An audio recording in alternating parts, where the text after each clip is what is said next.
Chapter 332. In Enchanting's mind, Yuan Bao's description of her as the incomparably charming and charming Miss Yaoqing emerged.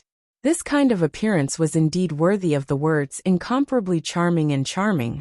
Her demeanor was very dignified, and there was not a trace of frivolity on her face. However, one could not help but feel that there was a flirtatious feeling emanating from her bones. Enchanting couldn't help but wonder how beautiful she would be if she was still alive. With just a smile, all the men in the world would fall head over heels for her. Zhong Muling really took advantage of her. No wonder he wasn't angry even after being schemed against like that. After pondering for a moment, Enchanting brushed her robes and knelt down. Great Ancestor, this junior, Enchanting, received Great Ancestor's guidance when I was a child. You passed on the art of Sinu to me, and I set foot on the path to immortality. Now that I have achieved some success in my immortal cultivation, I followed Great Ancestor's ruins to come here. I didn't expect to see Great Ancestor's remains. If I have offended you in any way, please forgive me. Then he respectfully kowtowed 3 times before standing up. The reason why Mo Yaoqing's corpse hadn't rotted, even after 5,000 years, was probably because she had some kind of treasure on her. Enchanting naturally wouldn't take it away. Not to mention that such an action would be too disrespectful to this ancestor. She was also reluctant to destroy such a beautiful body. After apologizing, Enchanting raised her head and looked around, searching for the things she needed. The ground was full of materials, but these weren't her goal. In terms of wealth, although she wasn't as good as a nascent soul cultivator like Mo Yaoqing, she still had a lot of treasures. Her most important purpose was to obtain the cultivation insights Mo Yaoqing left behind. After searching for a while among the miscellaneous items, he found that none of the books and jade slips that had been casually thrown around were of any value. However, there were also some extremely valuable secret records of cultivation methods among them. Enchanting picked them up then put them aside, preparing to make a copy to take with her. After searching for a while, Enchanting still couldn't find what she wanted. Enchanting was extremely puzzled. Mo Yaoqing's jade slip recorded it very clearly, so it was impossible that it didn't exist. On second thought, there were all kinds of materials piled up on the ground. There were no magic treasures or the like. Could it be that they were placed somewhere else? Enchanting searched the small and narrow cultivation room for a long time. She also checked Mo Yaoqing's jade slip to confirm that there wasn't anything like a treasure storing room here. A thought flashed through her mind, and she shifted her gaze to Mo Yaoqing. She had searched everywhere else except for this place. Great Ancestor, please forgive this junior for offending you. After Enchanting cupped her hands again, she reached under the praying mat Mo Yaoqing was sitting on and fumbled around. Sure enough, she pulled out a Qingquan bag from underneath. Delighted, she took the Qingquan bag and put her hand inside. She was shocked again. There were too many treasures here. Looking at the materials piled up in the cultivation room, Mo Yaoqing's net worth was already extraordinary, but compared to the things in the Qingquan bag, it was nothing. Enchanting took out these magic weapons and placed them on the ground one by one. There were actually about 20 to 30 of them. Moreover, these magic weapons were all high-grade magic weapons. Based on Mo Yaoqing's attainments in tool refining, the magic weapons she left in her Qingquan bag and brought to the place of her death obviously weren't ordinary. Enchanting felt like she didn't know where to start. Her master, Lord Taoist Jinghe, had always been very generous to her. The magic weapons he bestowed her were also of excellent quality, but compared to Mo Yaoqing's magic weapons, they weren't good enough. It wasn't that Lord Taoist Jinghe's net worth was inferior to Mo Yaoqing's, but the magic weapons Lord Taoist Jinghe gave her were common magic weapons for juniors, while Mo Yaoqing's magic weapons were the trump cards of a nascent soul cultivator. The two of them originally couldn't be compared. She thought for a long time, but still didn't know how to choose, so she simply put them aside and continued to search in her Qingquan bag. As she searched, she found many jade slips. She injected her divine sense into them one by one, feeling ecstatic. She finally found them. Among these jade slips, there was a copy of Mo Yaoqing's cultivation experience, a copy of her life experience, And a copy for the juniors who found this place. Cultivator who came here. I don't know whether you're a descendant of the Mo family or a disciple of Bichuan court. If you're neither, being able to find this place and break my 7 extremes formation can be considered fate. You may take 1/5 of the treasures in this immortal's cave and choose 5 magic weapons in this Qianquan bag. Remember, you can't be greedy. Otherwise, the restrictions in this immortal's cave will be activated in an instant and you'll be killed. After reading this message, Mo Tinga suddenly broke out in a cold sweat. With Mo Yaoqing's attainments and formations, she believed these words weren't empty words. The restrictions in this immortal's cave completely concealed this valley. If she just flew over it, she wouldn't be able to see any trace of it, so it was obvious how amazing these restrictions were. Fortunately, she wasn't greedy. If she impatiently put these materials into her Qianquan bag right after she entered the immortal's cave, the restrictions might have been activated, or she might have taken all these magic weapons as soon as she saw them. In that case, she would have become a skeleton by now. After calming herself down, she continued to read. The following was an introduction to these magic weapons. She looked at them carefully and compared them to the real objects, slowly choosing them. The first magic weapon she chose was called Spirit Guiding Bead. This bead couldn't be used directly in fights of magical power, but it could store spiritual aura and be used like a spirit stone during fights of magical power. The spiritual aura this bead could store was much more than a spirit stone. Because of the special effect of the art of the origin, Mo Tinga's spiritual aura consumption during fights of magical power was slightly less than that of ordinary cultivators. However, if she had this spirit guiding bead, she wouldn't need to worry about spiritual aura in fights of magical power in the future. The second one was called Tai Chi 8 Diagrams. This diagram was painted with Tai Chi 8 diagrams, which was all-encompassing and had the effect of automatically combing spiritual aura and stabilizing yin and yang. Its function was similar to the star positioning compass Mo Tinga refined before, but its effect was many times stronger. With this thing, it would be much easier to break the 7 extremes formation, and she wouldn't need to consume so much spiritual aura. The third one was the Lotus umbrella. This umbrella was very exquisite, and there were many budding pink lotuses painted on it. It could be seen that Mo Yaoqing was also a woman who loved beauty. Mo Yaoqing said that when this umbrella was opened, the poisonous and demonic aura around her would not be able to invade, and it would automatically attack the enemy. It was the best magic weapon when fighting against demonic creatures. The fourth one was called Spirit Cloud's Rui. This was an offensive magic weapon. The several magic weapons Mo Tinga chose before were all for auxiliary use in fights of magical power. Her Heaven and Earth fan was also more defensive than offensive, so she chose an offensive magic weapon this time. This magic weapon contained amazing spiritual aura. Once it was thrown out, it could cause the surrounding spiritual aura to explode, causing a great impact on the enemy. As for the last one, she thought for a long time and finally decided on a teleportation magic weapon, the Land Shrinking Ruler. When she escaped from Mount Yunwu, Qin Shi gave her a magic tool he stole from Yunwu sect, the Land Fleeing Ruler. In the foundation building realm, this magic tool was a good tool for escaping, but after she formed her gold core, when fighting against people, the enemy's divine sense and speed were many times stronger than those in the foundation building realm. So this magic tool wasn't so effective anymore. Now that she obtained this Land Shrinking Ruler, not only could she teleport, but it could also increase her speed. When used together with her cloud treading boots, it was a good tool for escaping. She no longer put all her hopes on the virtual sky world. Rin Yufeng's experience made her realize that her virtual sky world would occasionally fail. Moreover, it would take several breaths of time to enter the virtual sky world. In fights of magical power between high-level cultivators, several breaths of time could often determine life and death.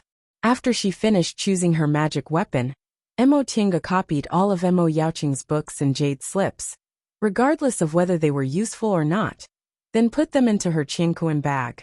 Although Mo Tinga said she couldn't take 1/5 of the books, she only copied them and didn't take the original ones. That shouldn't be too much, right? As for the materials piled on the ground, she chose some rare ones. Fortunately, she also had a lot of materials on her, so she didn't need to worry too much. After she finished collecting them, Mo Tiange put the remaining magic weapons and jade slips back into Mo Yaoqing's Qianquan bag, and put them under the praying mat, returning them to their original appearance. This way, if Bishuan court disciples came looking for them in the future, they'd also have to go through the same test.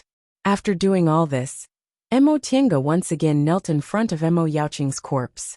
Junior Mo Tiange is extremely grateful for great ancestors' gift. I hereby kowtow to express my gratitude. After kowtowing, she carefully withdrew from Mo Yaoqing's cultivation room. But just as he exited the room, a restriction suddenly appeared at the entrance of the cultivation chamber, sealing it. Mo Tiange was stunned, but she soon realized that the 7 extremes formation outside must have been broken, so the restriction on this cultivation room must have been temporarily removed.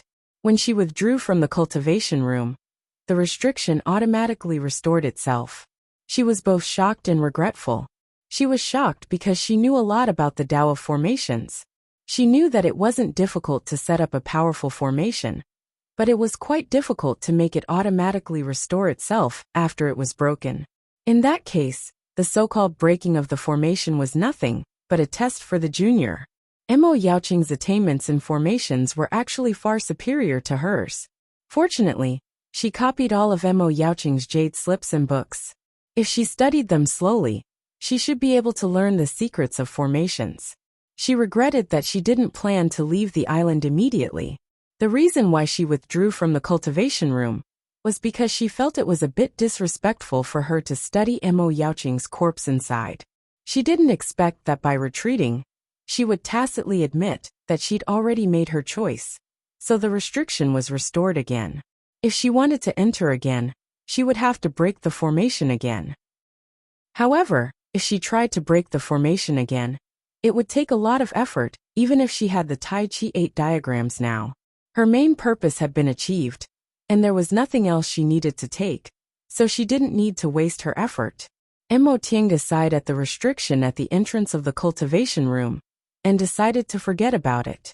Even if there was something she hadn't chosen, it was just some materials, which she wasn't in urgent need of. With that thought, she sat cross-legged in the valley outside the cultivation room, and began to study the jade slips she'd just obtained. The first thing she took was Mo Yaoqing's life record. After injecting her divine sense into it, the following information appeared in her mind. My name is Mo Yaoqing. I'm a cultivator from Yunzhong. Because I have a pure Yin constitution and double spiritual roots, I entered the Danxia sect of the righteous path when I was a child and worshipped Master Taoist Qixia as my master.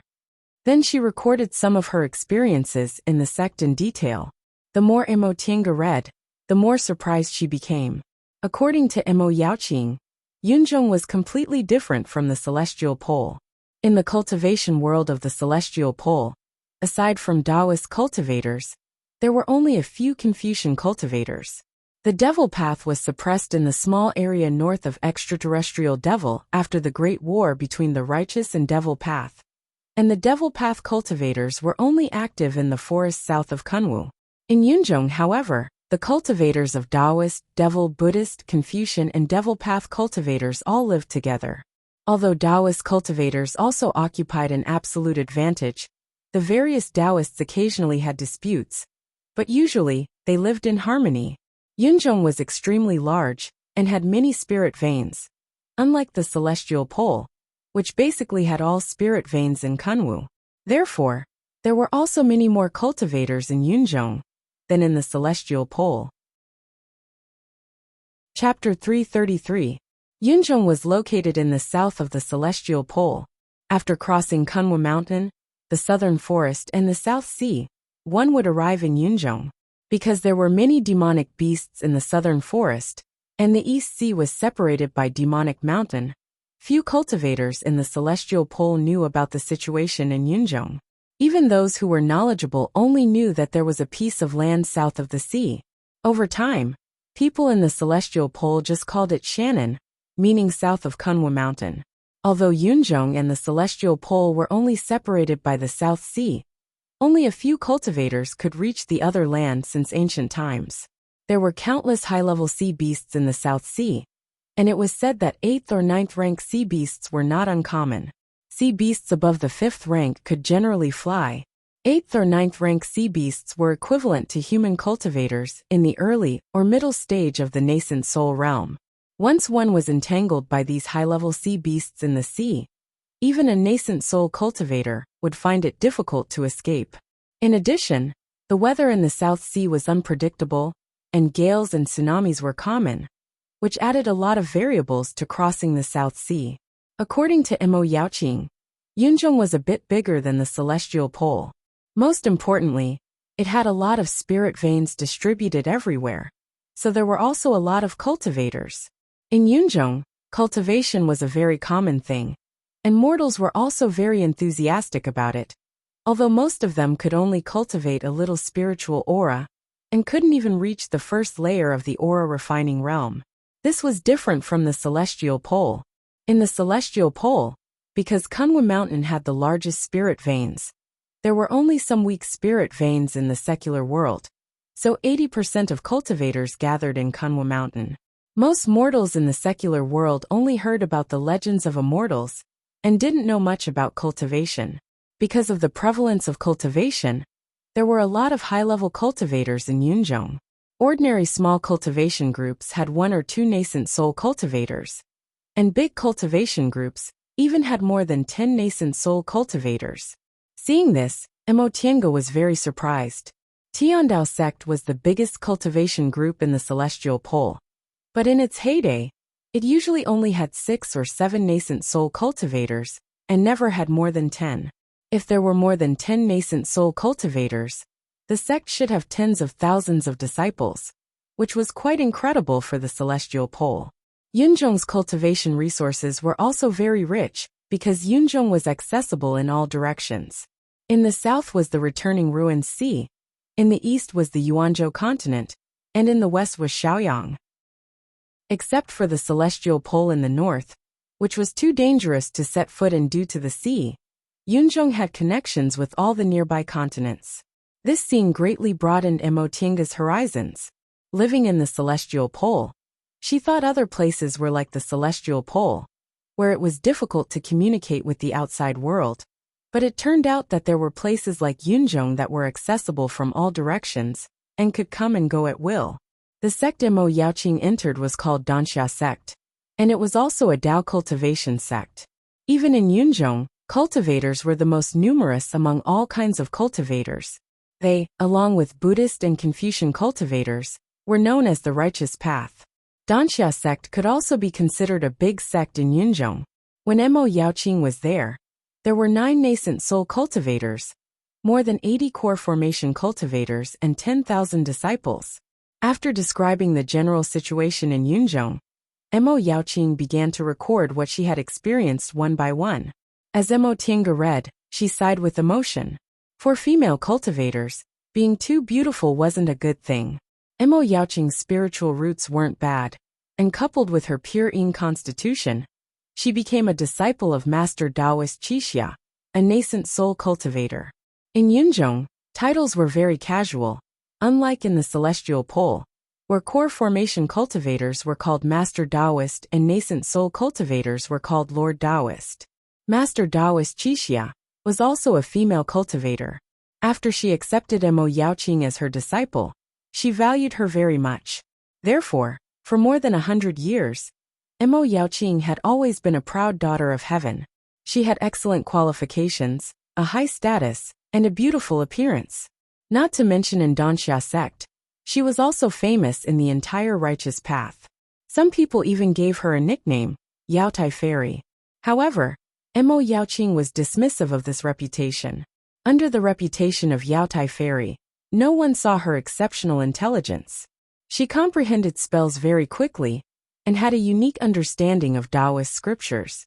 She could often modify some spells to make them more powerful. She even had good talents in pill concocting, tool refining, formations and talisman making. However, What others saw was only the fairy of the Yaotai Pavilion's stunning beauty and decent aptitude. Many young cultivators fell in love with her, and among them, there was no lack of high-level cultivators who wanted to marry her and become dual cultivation partners.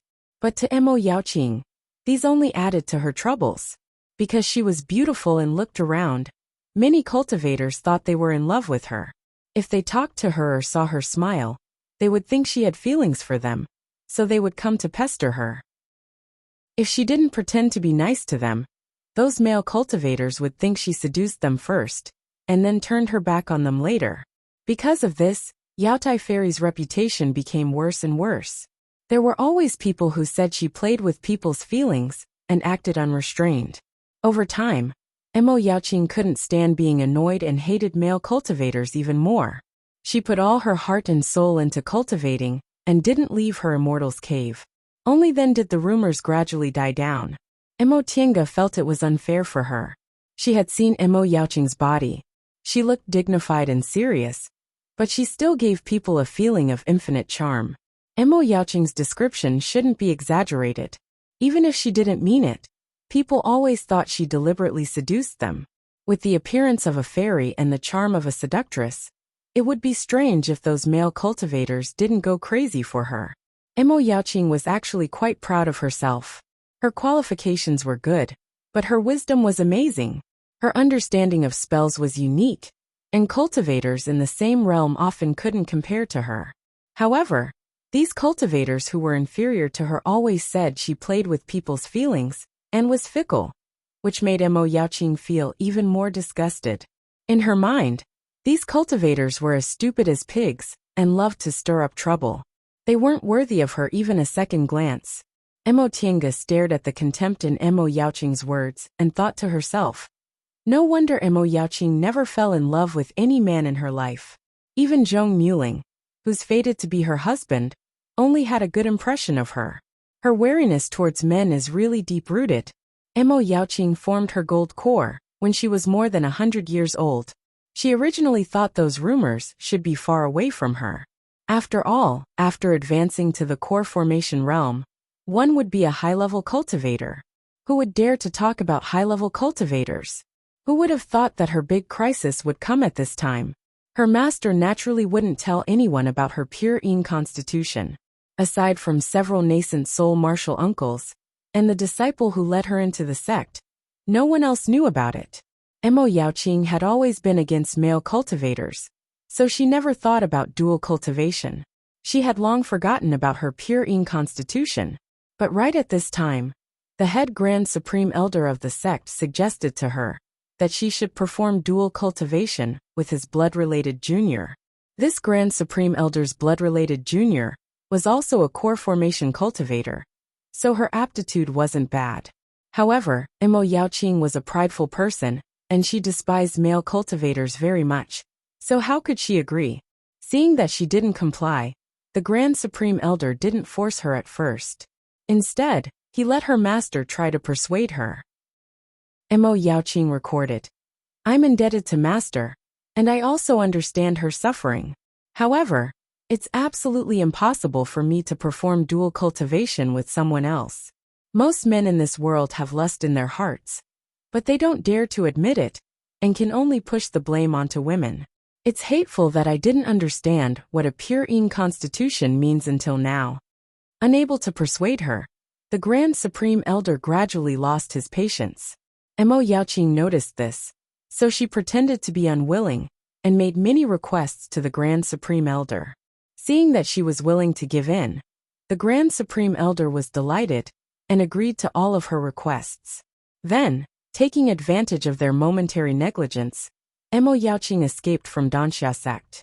In any case, Danxia sect was a big sect on the righteous path, and Mo Yaoqing had just advanced to the core formation realm not long ago. How could she escape from Danxia sect's pursuit? Mo Yaoqing made up her mind and actually abolished her cultivation level, changed her appearance, and hid in the secular world. In Yunzhong, even mortals liked to cultivate, so there were many people like her who had a little bit of spiritual aura. Hiding in the secular world like this made it easier for them to avoid being caught. Mo Yaoqing's move of throwing herself into a dead end succeeded.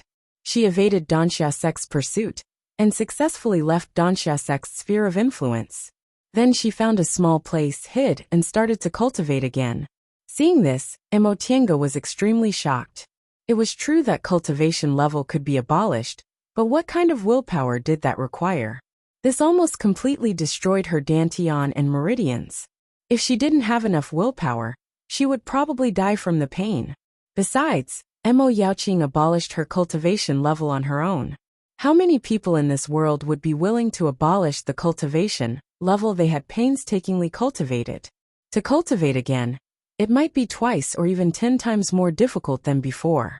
But in the Jade Slip, Mo Yaoqing only downplayed this experience. At this point, Mo Tiange already admired this ancestor from the bottom of her heart. She thought she was already doing well among female cultivators, but compared to Mo Yaoqing, she was still not good enough.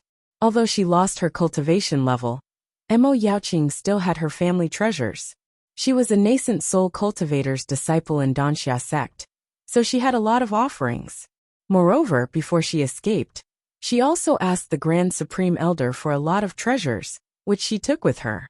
Relying on these treasures and spirit stones, Mo Yaoqing turned into an individual cultivator and hid in the secular world. She slowly nurtured her dantian and meridians, then she started to cultivate again. Little by little she built her foundation, formed her gold core. Even though her mental state was already strong enough, it still took her 200 years to recultivate to the core formation realm. This time, she was very cautious and cultivated her breath-concealing technique to a very high level before she went out. She didn't dare to show her original face, so she usually put makeup on her face and dressed up in a tacky and seductive way. Her personality was originally very firm.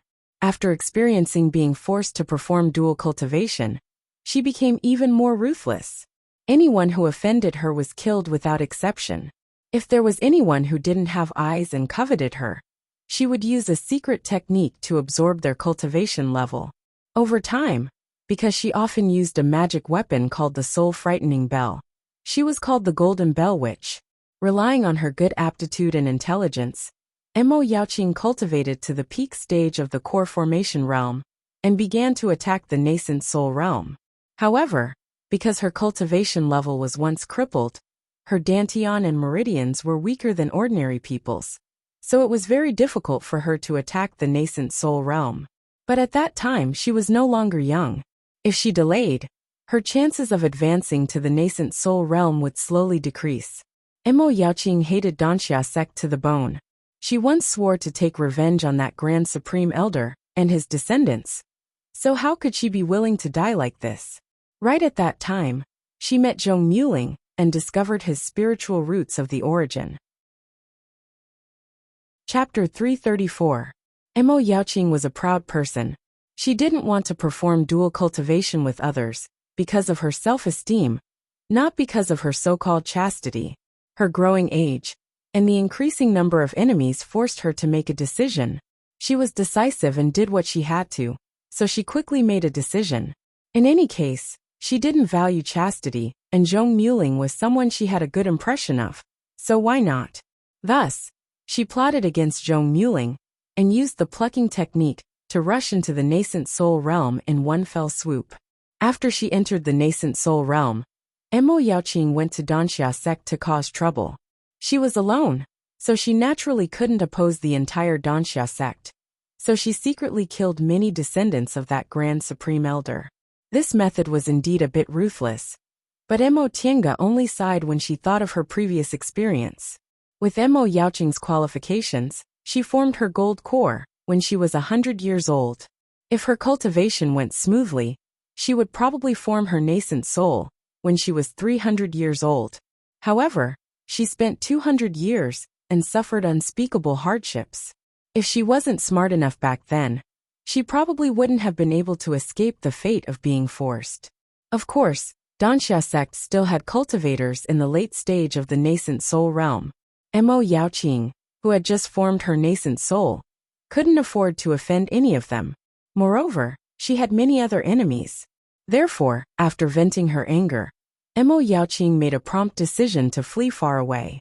Later, due to a strange combination of factors, she arrived in the Celestial Pole. When she arrived in the Celestial Pole, she settled in Linhai town on the coast of the Eastern Sea. Mo Tinga knew what happened next. She established Bishuan Court and temporarily took shelter in Linhai. However, right at that moment, she discovered she was pregnant. By that time, 5 years had passed since she and Zhong Muling became husband and wife.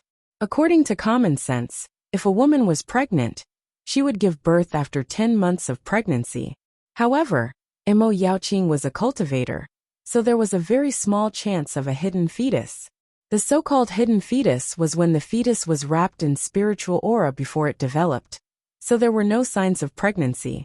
After Mo Yaoqing and Zhong Muling became husband and wife, she entered closed-door meditation to form her nascent soul. During soul formation, spiritual aura intertwined, so the possibility of this happening was very high. Because of this, Zhong Muling never knew about this child. It wasn't until many years later that he discovered Mo Yaoqing left him a bloodline. In the end, Mo Yaoqing couldn't bear to part with this child. In consideration of his father, Zhong Muling, who was a kind person, she finally decided to give birth to this child. Unfortunately, although this child had 2 nascent soul cultivators as his parents, he didn't have spiritual roots. Mo Yaoqing had no choice but to go to the secular world. She pretended to be immortal for several decades and raised this child. It was only after the child grew up, married, and had children that Mo Yaoqing pretended to die of old age, escaped and returned to Linhai. After reading up to this point, Mo Tiange had a different view of this ancestor. Apart from having a firm and decisive personality, she was also a woman and a mother. Many cultivators disdain children without spiritual roots, but she was willing to pretend to be immortal for decades for this child. From this account, Mo Tiange could sense the sorrow revealed between the lines. She had been pregnant for several years and gave birth to a child who was connected to her flesh and blood. However, he didn't have a spiritual root, so she could only watch him grow old and die of illness. Therefore, she would rather leave the child in the secular world and cut off their relationship. Giving birth was a cruel thing for cultivators. Even if both parents were nascent soul cultivators, there was no guarantee that their children would have spiritual roots. She couldn't help but think of herself. After she and Qin she became husband and wife. Neither of them mentioned this problem. She vaguely thought about it, but she didn't think too much about it. Compared to mortals, it was harder for cultivators to get pregnant. Only now did she realize how cruel this problem was. She and Qin she were both people with firm Tao hearts. Ascetic cultivators weren't suitable to have children, let alone such a problem. What if he didn't have spiritual roots? How cruel would it be if he learned about the cultivation world, but didn't have the fate to cultivate? She could only leave him in the secular world, but it would be difficult to continue their relationship. After thinking for a while, Mo Tiange sighed and threw this problem to the back of her mind. Since it wasn't suitable, it was better not to. In any case, Qin she was in closed-door meditation and wouldn't come out for at least 10 or 20 years. After returning to Linhai, Mo Yaoqing continued to cultivate. Although the celestial pole was smaller than Yunzhong, there were so many cultivators in Kunwu that it was no less prosperous than Yunzhong. In such an environment, she lived in seclusion in Linhai without enemies and smoothly advanced to the middle stage of the nascent soul realm. During this period, she also returned to Yunzhong. Relying on her many magic weapons and powerful strength, she wanted to take revenge, but she found that the Grand Supreme Elder, who forced her in the past, had already passed away. When she learned this news, Mo Yaoqing was stunned for a long time. In the end, she sighed and let go of her hatred. It wasn't until now that she saw through it. No matter what kind of hatred, it couldn't overcome time. Nascent soul cultivators had a lifespan of more than 1,000 years. But so what? One day they would fall and pass away. At that time, they would be nothing more than a pile of dirt. After returning to the celestial pole, Mo Yaoqing concentrated on cultivating, but she couldn't make a realm breakthrough again. The sequelae of having her cultivation abolished were very serious. She couldn't overcome that hurdle and wasted hundreds of years in the middle stage of the nascent soul realm. In the end, she couldn't advance to the late stage and finally passed away in the celestial pole. Before passing away, Emo Yaoqing recorded her life and looked back on her life. She fought against fate all her life until the end without any regrets. Emo Tiange put down the jade slip and sat for a long time. Then she exhaled and looked up at the sky. A day had passed, and the sky was full of rosy clouds. Soon night would fall, but so what? There were still beautiful stars in the sky and dawn to look forward to. She smiled, put away Emo Yaoqing's jade slip and sat cross-legged in meditation. Although she didn't have Emo Yaoqing's astonishing wisdom, she had luck that she didn't have. She met a master who treated her sincerely and had a lover who was in love with her. Although she also lost something, she gained more. As soon as she entered meditation, her state of mind easily entered a peaceful and empty state. The world seemed to merge into one, becoming ethereal and tranquil. The origin inside her body began to operate. The 5 elements generated each other. Yin and yang circulated, growing and multiplying endlessly. Emo Tiange felt that she had entered a very mysterious state. She had never experienced this state before. She felt that her whole body had melted into it and gradually, she didn't have herself anymore. The wind was blowing, she could smell the fragrance of flowers and plants, and she could hear the sound of waves. She seemed to have fallen asleep and woke up again. When she opened her eyes again, it was still night. Emo Tiange didn't know how long she had been cultivating, but she felt refreshed and full of energy. She operated her spiritual aura and felt that there was something unusual in her dantian, as if it was ready to move. She felt that she really wanted to continue cultivating, to let the spiritual aura operate, to absorb spiritual aura from the outside, and to let it flow through her meridians to her dantian. Her cultivation level was now at the peak of the early stage of the core formation realm. She had stopped absorbing spiritual aura for some time, and during this period of time, she only cultivated in meditation. Could it be that her body wanted to advance? Thinking of this, she felt happy. She was only a dozen years away from successfully forming her gold core, so she didn't expect to advance so soon. She was talented and didn't lack medicinal pills, so her cultivation level increased quickly. However, because of this, the cultivation of her state of mind would be delayed. She often had to stay at the peak of a certain stage for a while before she could make a breakthrough. Just like when she was building her foundation, she deliberately suppressed her cultivation speed for a long time to let her state of mind keep up with her cultivation level.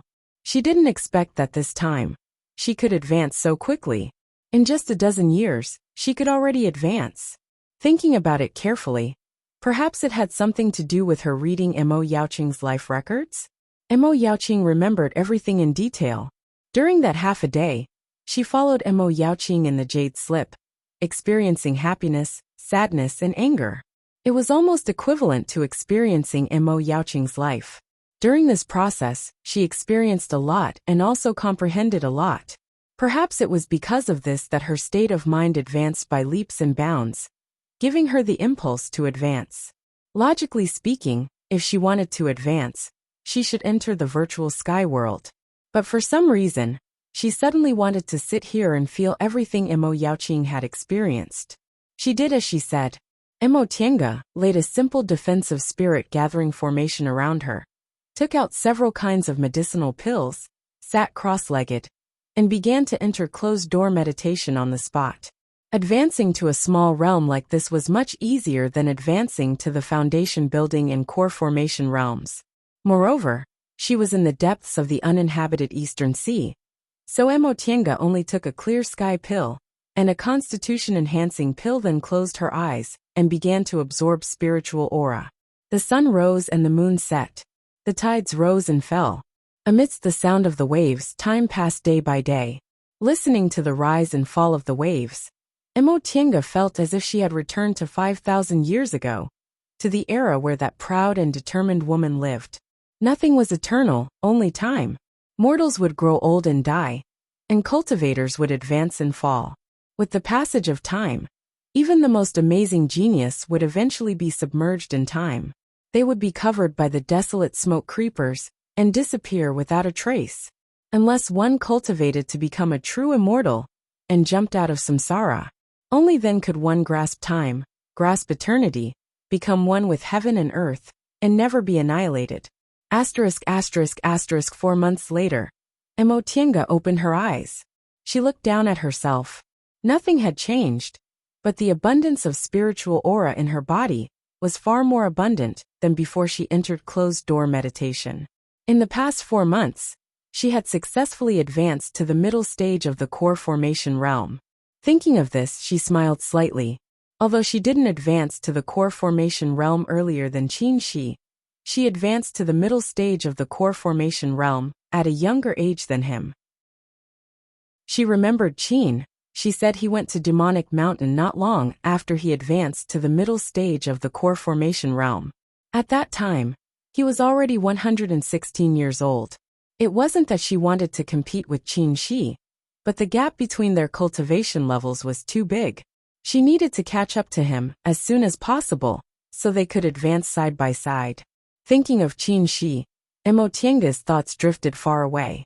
It had been half a year since she left Xianqing school. After being separated for half a year, she really missed him a bit. She didn't know how he was now. If he knew she advanced to the middle stage of the core formation realm, he would definitely be very happy, right? Maybe I should go back, she muttered to herself. Although Qin Shi would still be in closed-door meditation when she went back, she could still see him occasionally. After thinking for a while, she shook her head again. This wouldn't do.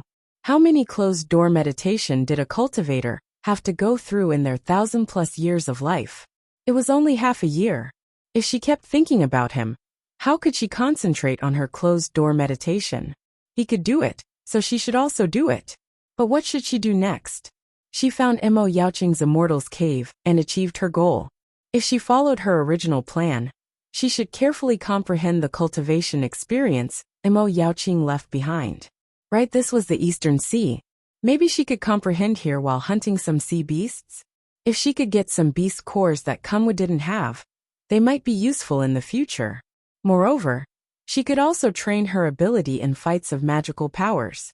Thinking up to this point, Emotienga clapped her hands. That's settled then.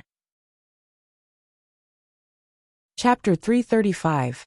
The location of the Immortal's Cave Emo Yaoqing chose was in the depths of the Eastern Sea.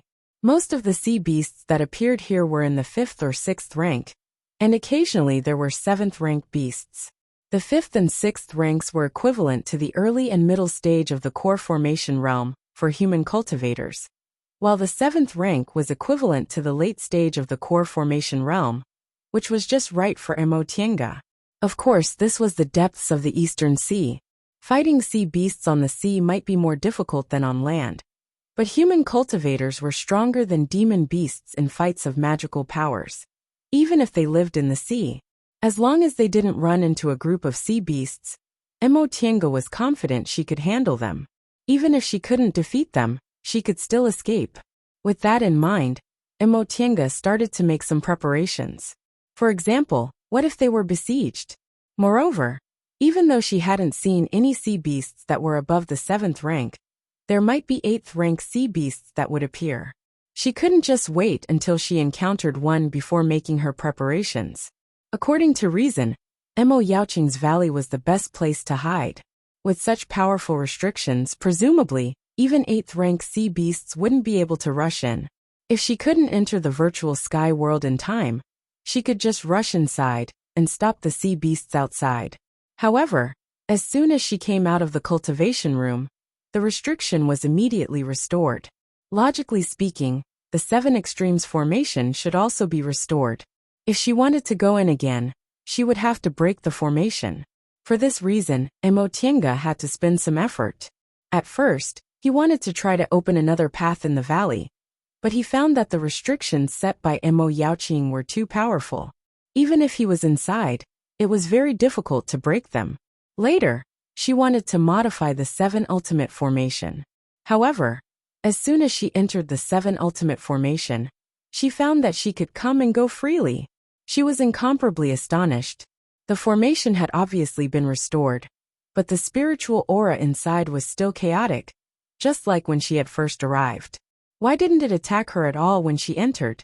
In the end, she tried again and again, and found that the 7 extremes formation wouldn't attack her at all since she had the 8 trigrams of Tai Chi in her hand. Upon discovering this, Mo Tiange was overjoyed. In that case, she didn't need to open any restrictions, or break the 7 extremes formation. A mere Tai Chi 8 diagrams was already so powerful. So how powerful would Mo Yaoqing's natal magic weapon, the soul-frightening bell, be? Mo Tiange couldn't help but be fascinated. Unfortunately, that was Mo Yaoqing's natal magic weapon. She'd already passed away, so that magic weapon should have been destroyed. However, her own natal magic treasure was not bad either. The heaven and earth fan in her hand was originally conceived by Mo Yaoqing. In Mo Yaoqing's notes, she spoke highly of this treasure. Unfortunately, the materials needed were too difficult to find, so she couldn't make it. Mo Tiange, on the other hand, obtained the bone of a divine dragon from the distant past era by chance. Once Mo Tiange finished arranging her escape route, she stepped on the cloud and flew around the island several times. The spirit veins on this island were ordinary, and they were also sealed by Mo Yaoqing with restrictions, so there was only a very thin spiritual aura left. Because of that, only ordinary sea beasts would swim nearby on ordinary days. Demonic beasts were rarely seen. It was only after Mo Tiange ran a little further away that she finally found sea beasts in the 5th rank and above. Upon discovering sea beasts, Mo Tiange didn't hold back at all. As long as the sea beasts were lower than the 6th rank and had 2 or less, she would use her heaven and earth fan and flying sword to directly take their lives and seize their beast cores.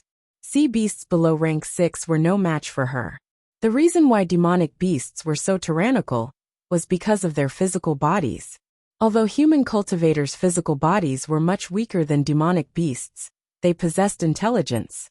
With their powerful refining techniques, they created magical treasures that were much stronger than demonic beasts' physical bodies. The illusory formation carried by the heaven and earth fan was precisely the nemesis of demonic beasts.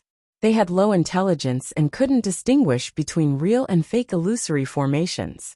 Under the power of the heaven and earth fan, they foolishly bumped into it and became turtles in a jar.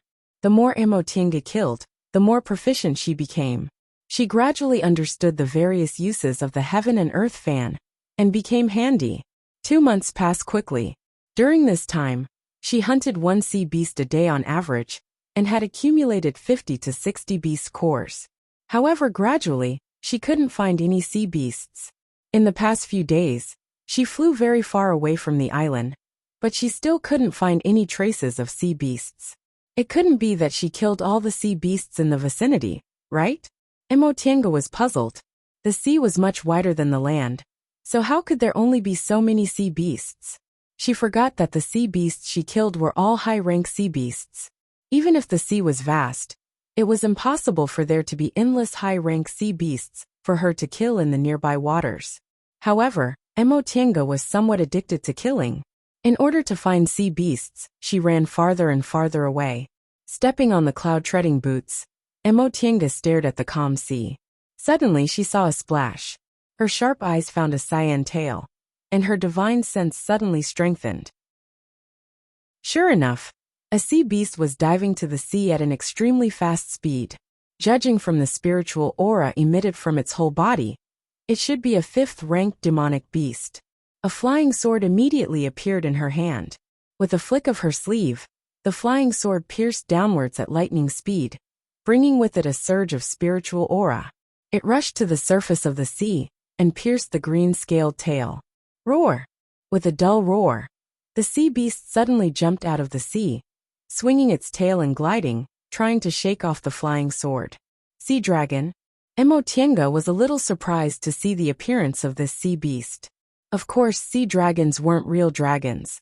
They were just a kind of sea race that was similar to dragons. They were much shorter than dragons, had short wings, and were more suitable for swimming in the water. They had no horns and sharp teeth.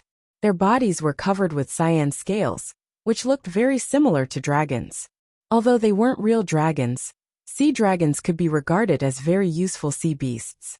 According to ancient records, sea dragons' skin and bones were very tough and good materials for refining tools. However, sea dragons were very rare among sea beasts.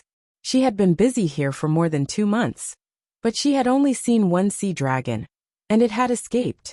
Since there was a sea dragon in front of her, and it was only in the 5th rank, she certainly couldn't let it go. Emotinga unfolded the heaven and earth fan, rushed down, and spread the fan.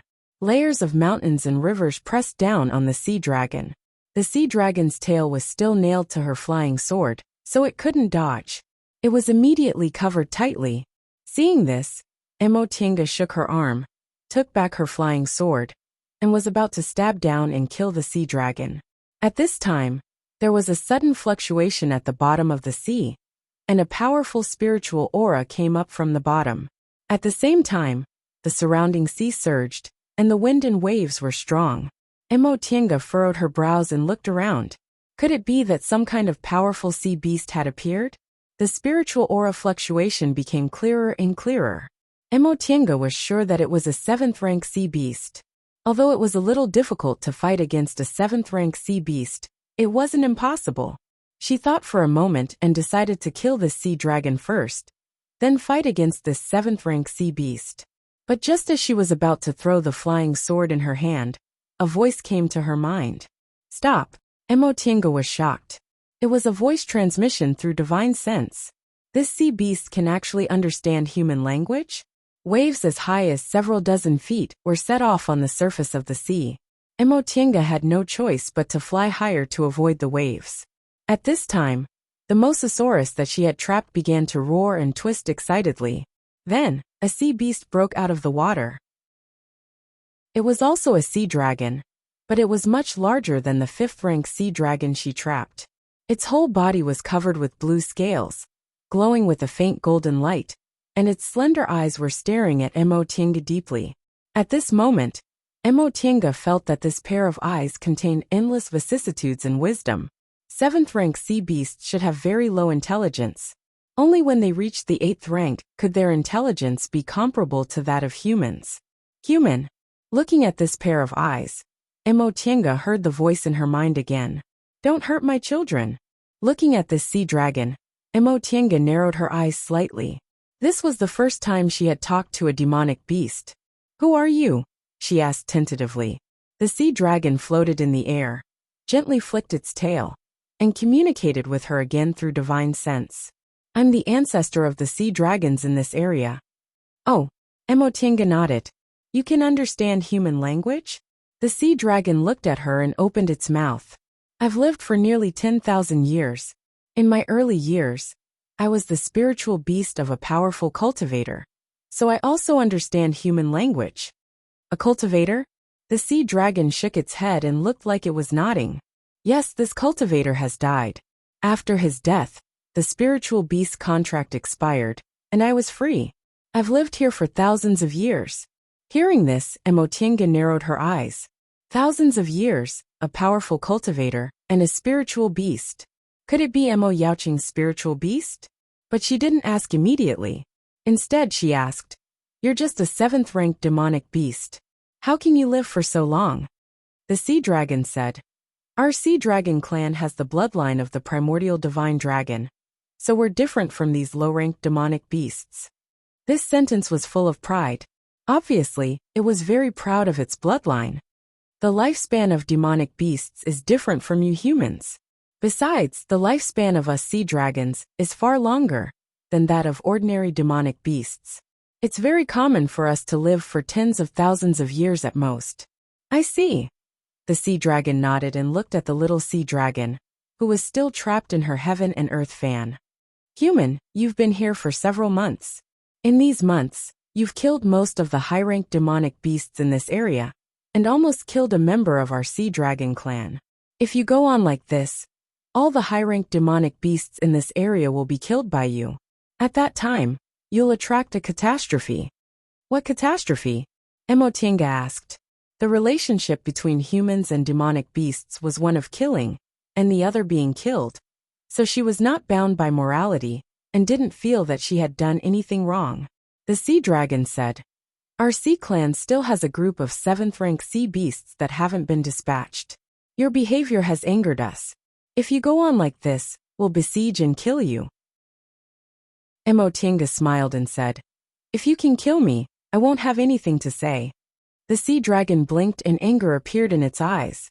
Don't go too far. Although we demonic beasts are not as good as you humans in fights of magical power, you're only equivalent to a 6th-rank demonic beast. If a dozen 7th-rank demonic beasts besieged you, are you sure you can escape? Emotinga paused, slowly put away her smile, and glanced at the sea dragon. Then what do you want? You're not just here to warn me, are you? Warning? Sort of, said the sea dragon. But I want to reach a consensus with you. Oh, what consensus? The sea dragon looked at the little sea dragon below and said, Let it go. From now on, don't kill any sea beasts here. Emotinga said calmly, Then what can I get? If you don't kill anymore, then we 7th-rank sea beasts won't besiege you. In addition, I'll give you a secret as repayment. A secret? Emotinga thought for a moment and smiled again. If you're strong enough, are you afraid that I'll continue to kill? Even in exchange for a secret? Hearing her words, the sea dragon's eyes were filled with anger, and it shouted in a deep voice, Human, the reason why we don't want to fight with you is that you're very strong. Even if we can besiege and kill you, demonic beasts will be sacrificed. We the Sea Clan have lived here peacefully for many years. We don't want to get involved in the killing, not because we're afraid of you. Emotinga didn't speak. She knew that the sea dragon was right. Besieged by a dozen 7th-rank sea beasts, even if she could escape, it would be very dangerous. Besides, she had already taken advantage of them. If she still didn't want to stop, she would be asking for a mile after taking an inch.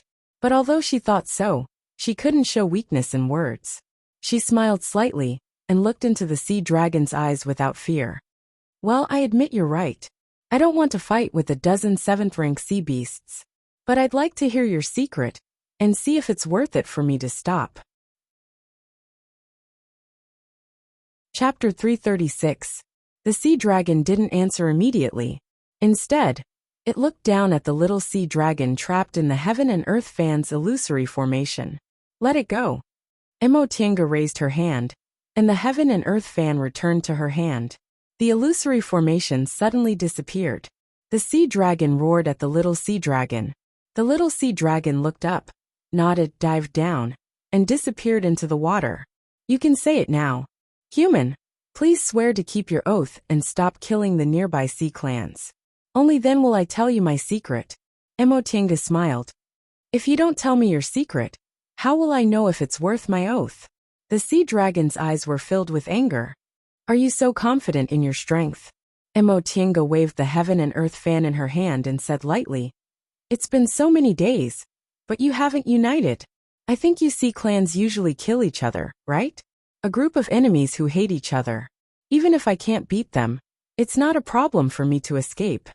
The sea dragon's words seemed sincere, but Emotinga knew that she couldn't take it seriously. Lived peacefully for thousands of years? Could it be that the sea race usually ate aquatic plants? The law of the jungle was the law of nature. The sea clans also had a relationship of killing and being killed, of hunting and being hunted. The sea had never been calm. The sea dragon said these words just to tease her. If she really believed it, she would be a fool. The sea dragon didn't speak, and stared at Emotinga with eyes full of wisdom. After a long time it said, You're very smart, very similar to my former master. Emotinga's expression didn't change after receiving its praise. She looked at the sea dragon calmly and asked, What about your secret? Do you want to tell me? For some reason, the sea dragon felt that there was a hint of sarcasm in her calm eyes. Was it an illusion? The sea dragon blinked and continued to communicate with her through divine thoughts. I can tell you this secret first, but remember, if you don't stop after hearing this secret, then we the Sea Clan, who have grudges against each other, will join forces to deal with you first. This was something Emotinga believed. Even though the sea tribe usually fought and killed each other, when a human suddenly appeared in the sea and threatened the lives of all the sea beasts, they would still choose to unite first. Don't worry, I'm not stupid, I never joke around with my life. Her tone was too calm. The sea dragon shook its head to shake off its doubts and said, "What I want to tell you is that there's an island near the sea, and there's a treasure left by a powerful cultivator on it." It paused for a while, but in the end, it didn't see any reaction from Emotinga. She was still looking at it with a mocking smile. This puzzled the sea dragon, who was far smarter than other monsters. "Don't you want these treasures?" Emotinga nodded and said calmly, "What else?" "I can tell you the exact location of the treasures. If you crack the formation outside, all the treasures will be yours." In the end, the sea dragon couldn't go on. For some reason, it felt that the human in front of it didn't seem to be interested in what it was saying. Emotinga suddenly stopped smiling and sighed. "Do you still want to say that these treasures were left by your former master, who was a powerful nascent soul cultivator?" The sea dragon's eyes widened in shock. "You?" Emotinga shook her head and tapped her palm with the heaven and earth fan. "Yes, you sea dragons have wisdom that surpasses other demonic beasts, but you're still demonic beasts. When it came to wisdom, which species in this world could surpass humans? Humans were creatures created by God with himself as a template." This sea dragon first spoke to her in a wise and calm tone, making her think that it was an equal creature. Then, it tried to trick her into going to the island, where Emo Yaoqing passed away, in a sitting posture with a warning and a deal. If she was tempted by the treasures, and found the traces of the 7-terminal formation, she would probably believe what it said was true.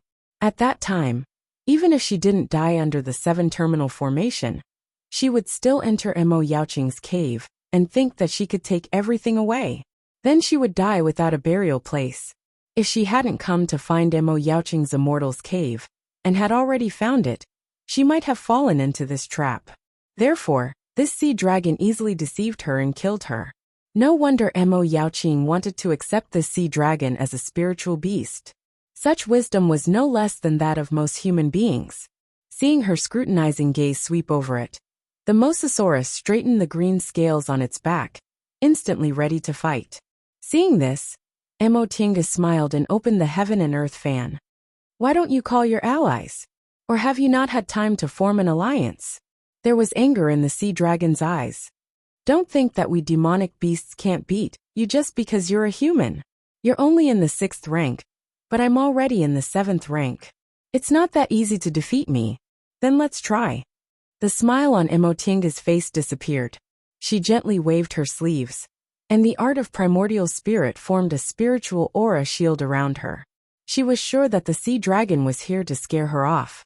Maybe it was right. If she continued to kill, these sea clans would unite sooner or later, but not now. Maybe in order to save its offspring, this sea dragon wanted to scare her away by relying on its wisdom far superior to other demonic beasts.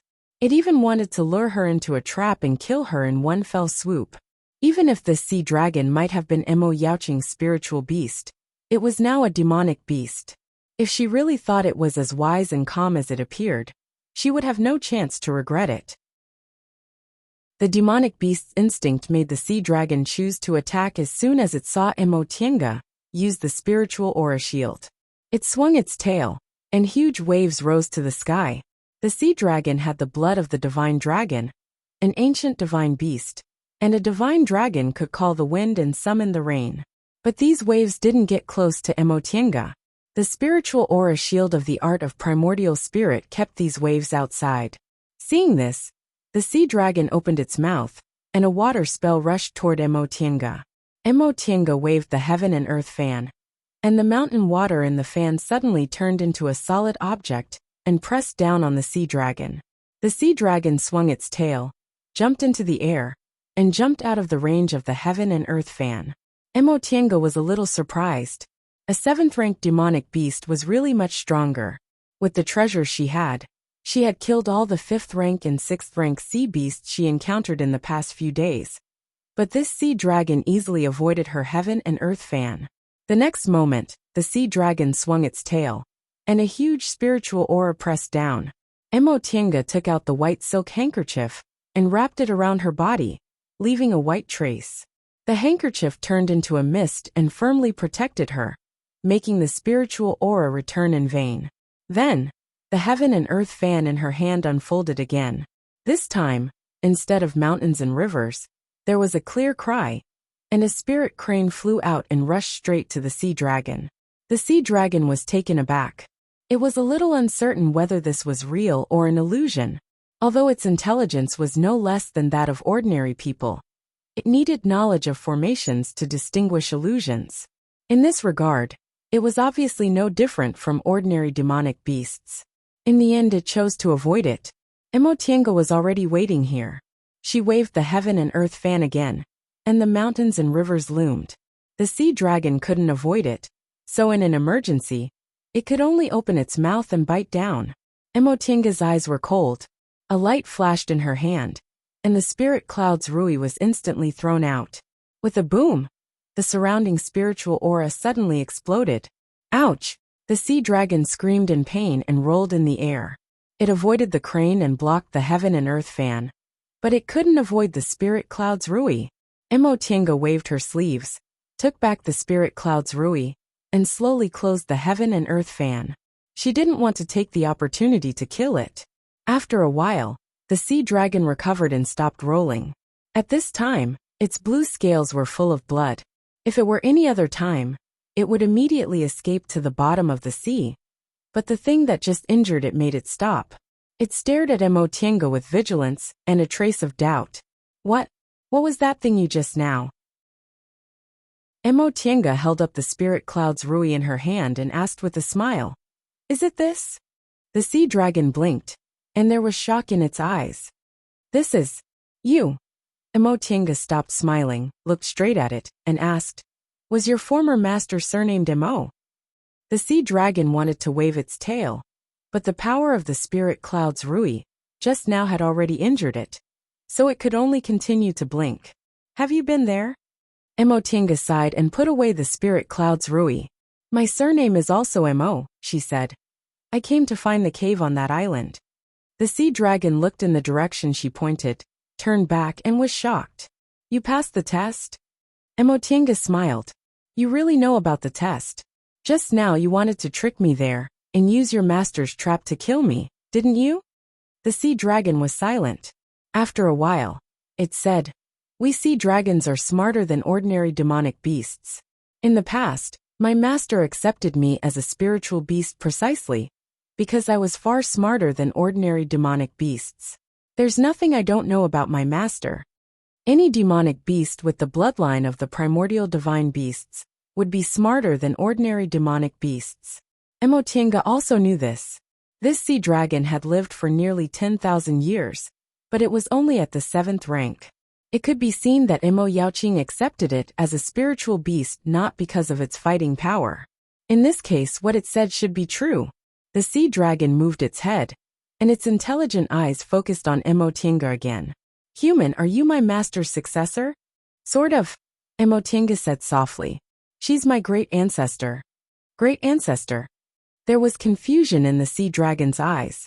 Obviously, it still couldn't figure out the relationship between her and its master.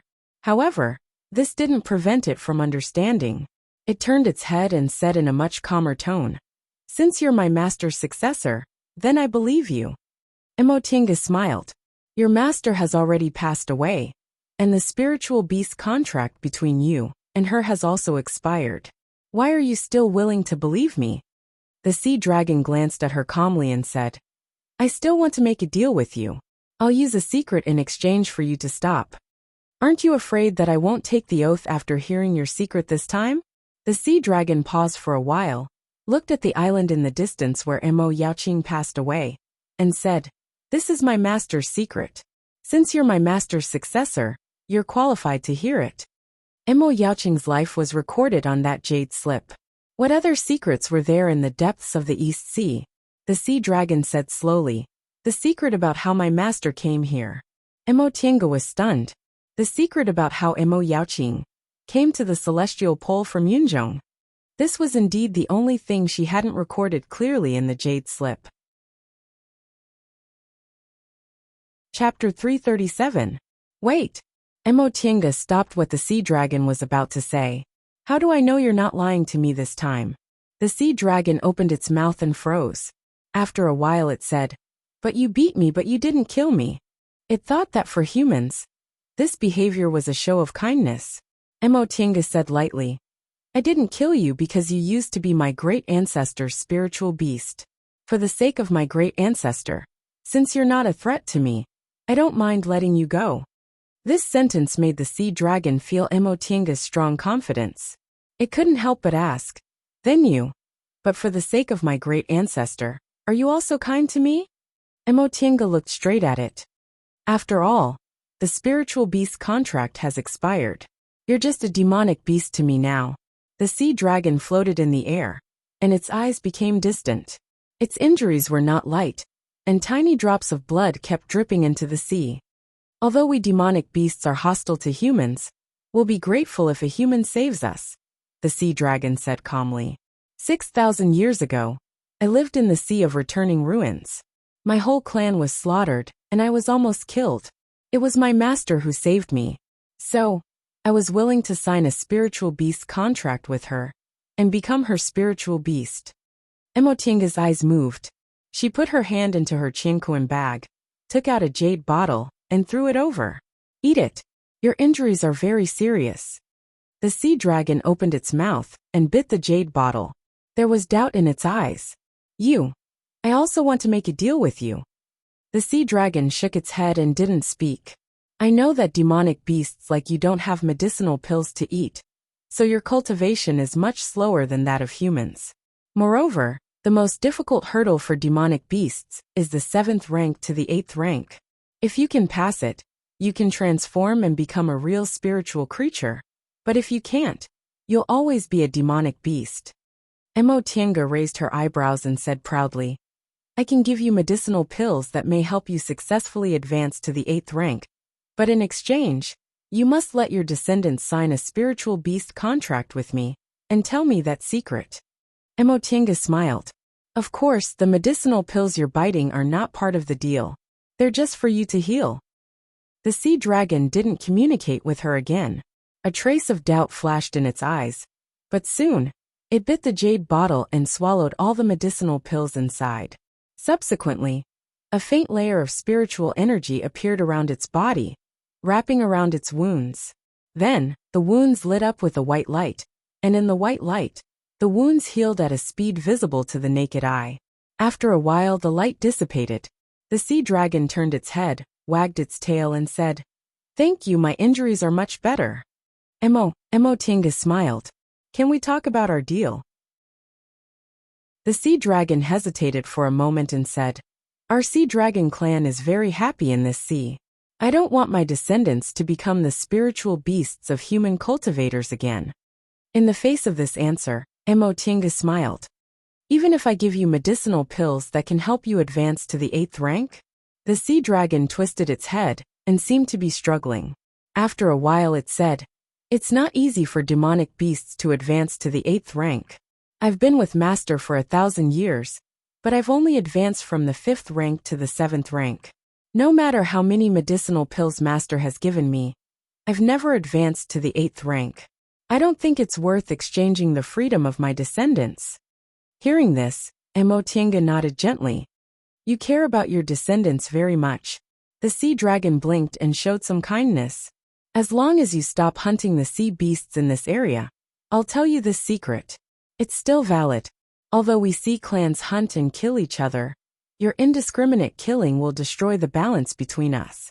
The sea dragon clan has a good life here, and we don't want to give it up. I see. Emotinga sighed. She looked at the sea dragon and said, But how can I believe your secret is true? The sea dragon was stunned. It wagged its tail, and seemed a little distressed. Well, you're willing to take the risk to stop me for your descendants, which shows that your clan cares about them very much, right? The sea dragon fell silent. After a while, its eyes flashed with determination. Human, even if you kill me, I won't give up the freedom of my descendants. Emotinga smiled and waved her hand. Don't be in a hurry to refuse. Let me ask you, you're only a 7th-rank demonic beast, but you can live for nearly 10,000 years. So the lifespan of sea dragons can reach 10,000 years? The sea dragon hesitated for a moment and nodded. Yes, at least 10,000 years. Then for you the lifespan of human cultivators is very short, right? After a moment of silence, the sea dragon agreed again. Yes. When I followed Master, I had lived for thousands of years. At that time, Master was still very young. But after Master passed away, I lived for thousands of years. So, let your descendants follow me. Even if I'm as strong as your master in the future, the price is only 1,000 years of freedom, right? The sea dragon didn't object to this conclusion. Yes. Emotienga smiled. What if I can let it rush to the 8th rank? Is it worth more than 1,000 years of freedom? Upon hearing this, the sea dragon froze. Doubt, calculation, and hesitation flashed in its eyes. Emotienga knew it needed to think, so she didn't urge it. She just waved the heaven and earth fan in her hand and looked around, as if she was just standing there watching the scenery. Advancing to the 8th rank was almost an irresistible temptation for demonic beasts. Although this sea dragon refused once, it would be difficult to refuse again. After a long time, the voice sounded in its mind again. You're only in the 6th rank. Can you really do it? This is something even my master couldn't do. Emotienga smiled. Wait here for a moment, and you'll know whether it's possible or not. After that, she touched the spot between her eyebrows and cast a spell. Under the sea dragon's shocked gaze, she entered the virtual sky world. In order to heal Lord Taoist Jinghe, she had used up the flowerless golden fruit, but she still had other spiritual medicines that could help advance. After wandering around the medicinal field, Emotienga grabbed 100 fruits and came out of the virtual sky world. Seeing her suddenly appear in front of it, the sea dragon was shocked. It shook its head, somewhat confused.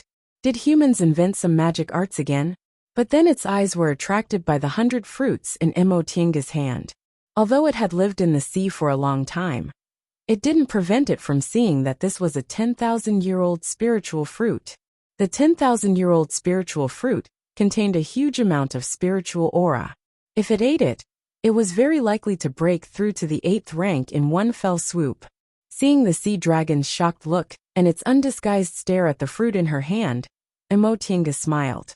Do you believe me now? The sea dragon couldn't help but swallow. It moved its eyes away from the 100 fruits with difficulty and looked at Emotienga. This time, it was silent for a long time. Emotienga wasn't in a hurry and just waited patiently. After a long time, the sea dragon's voice sounded. Human, I believe you. Although you're not as strong as my master. With these treasures, maybe you can really make your spiritual beast break through to the 8th rank. It hesitated for a moment and finally said firmly, Well, I'll go tell my descendants and see if any of them are willing to be your spiritual beast. Emotienga smiled. Okay, just go. I'll wait here. The sea dragon nodded, flicked its tail, and dived into the sea in a hurry. Emotienga looked at the place where it disappeared and put away the 100 fruits. She wasn't afraid that the sea dragon would come up with some ideas to snatch it. It certainly wouldn't be willing to share a spiritual fruit that could help it break through to the 8th rank with other 7th rank demonic beasts. Moreover, if it agreed to her request, it might have another 8th rank demonic beast among its descendants, which was very attractive to the sea dragon, who loved its descendants very much. She tried every possible means to accept a sea dragon as a spiritual beast, not only because she felt that this race had wisdom that ordinary demonic beasts didn't have, but more importantly, its descendants were the old sea dragon's weakness. In the beginning, it had been so malicious to her and wanted to deceive and kill her. How could she dare to believe the secret it told her? Only if she accepted its descendants as spiritual beasts would she dare to believe its words. Before long, spiritual aura fluctuations came from the sea again. Emotienga roughly recognized that the leader was a 7th rank demonic beast, and there were several 5th ranked and 6th ranked demonic beasts. A moment later, the sea dragon emerged with its descendants. Human, my descendants are willing to agree to your conditions. You can choose one of them. Emotienga looked down. In addition to the old sea dragon, there were 5 little sea dragons in front of her, 3 in the 5th rank and 2 in the 6th rank. They were much smaller than the old sea dragon, and the smallest one had a wound on its tail. It was the one she had injured at the beginning. You are all willing. The 5 little sea dragons all wagged their tails and didn't answer immediately. One of them asked, "Can you really help Grandpa advance?" Emotienga was even more surprised. "Can you also speak human language?" The old sea dragon said. "As long as we sea dragons reach the 5th rank, we will have wisdom no lower than that of other 8th-ranked demonic beasts." "Oh." Emotienga nodded and answered the previous question. "I can only give it a spiritual fruit that can help it advance, but I can't guarantee whether it can really advance." The 5 little sea dragons looked at each other and excitedly patted their tails. "Then we're all willing." Hearing this, Emotienga smiled.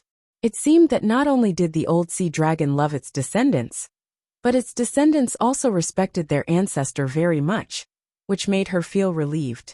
She turned to the old sea dragon and asked, "Are your descendants thousands of years old?" The old sea dragon said, "Xiaofan is only 800 years old, and the others are more than 1,000 to 4,000 years old." Xiaofan, the little sea dragon with a wound on its tail, patted the water and timidly said, "It's me." The old sea dragon pointed to the others with its fin. "This is Xiaoyu, Xiaofeng, Xiaokai, and Xiaoyan." Emotienga wanted to laugh. The names of these sea dragons were interesting. She couldn't help but ask, "What about you?" The old sea dragon answered, "My name is Xiaoqing." Emotienga had the urge to laugh wildly. Her ancestor, Emo Yaoqing, was really a talent. The old sea dragon sounded like a human old man, but he actually had a name like Xiaoqing. She suppressed her laughter and asked, "Then what's your surname? You're not surnamed Song, are you?" "No." The old sea dragon shook its head. "Our surname is Bai. My name is Bai Xiaoqing." This time, Emotienga not only wanted to laugh wildly, but also wanted to pound the ground. Chapter 338. Sea dragons were actually ferocious-looking sea monsters. They had sharp heads, big mouths, sharp teeth, and the scales on their bodies were as sharp as blades. However, this group of sea dragons actually had the surname Bai, and they even had such a cute name. Emotienga turned her head and held back her laughter for a long time. Then she turned back and said to the old sea dragon, "Help me decide.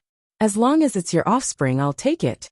The old sea dragon hesitated, then reluctantly looked at the 5 little sea dragons and said to her, "Human you choose.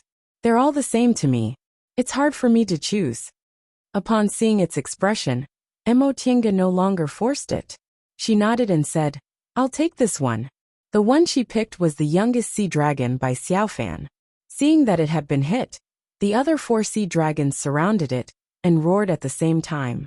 They spoke in the language of sea dragons, which Emotienga didn't understand, but from their looks, she could guess that they were very close to each other and were reluctant to part. Seeing this, Emotienga couldn't help but smile. Ever since she entered the cultivation world, she rarely saw such a scene of brotherly affection. Even though they were demonic beasts, they still made her feel warm. The 5 little sea dragons roared for a while. Then the old sea dragon roared, and they immediately quieted down. The old sea dragon looked at the little sea dragon called Xiaofan and asked it to swim closer.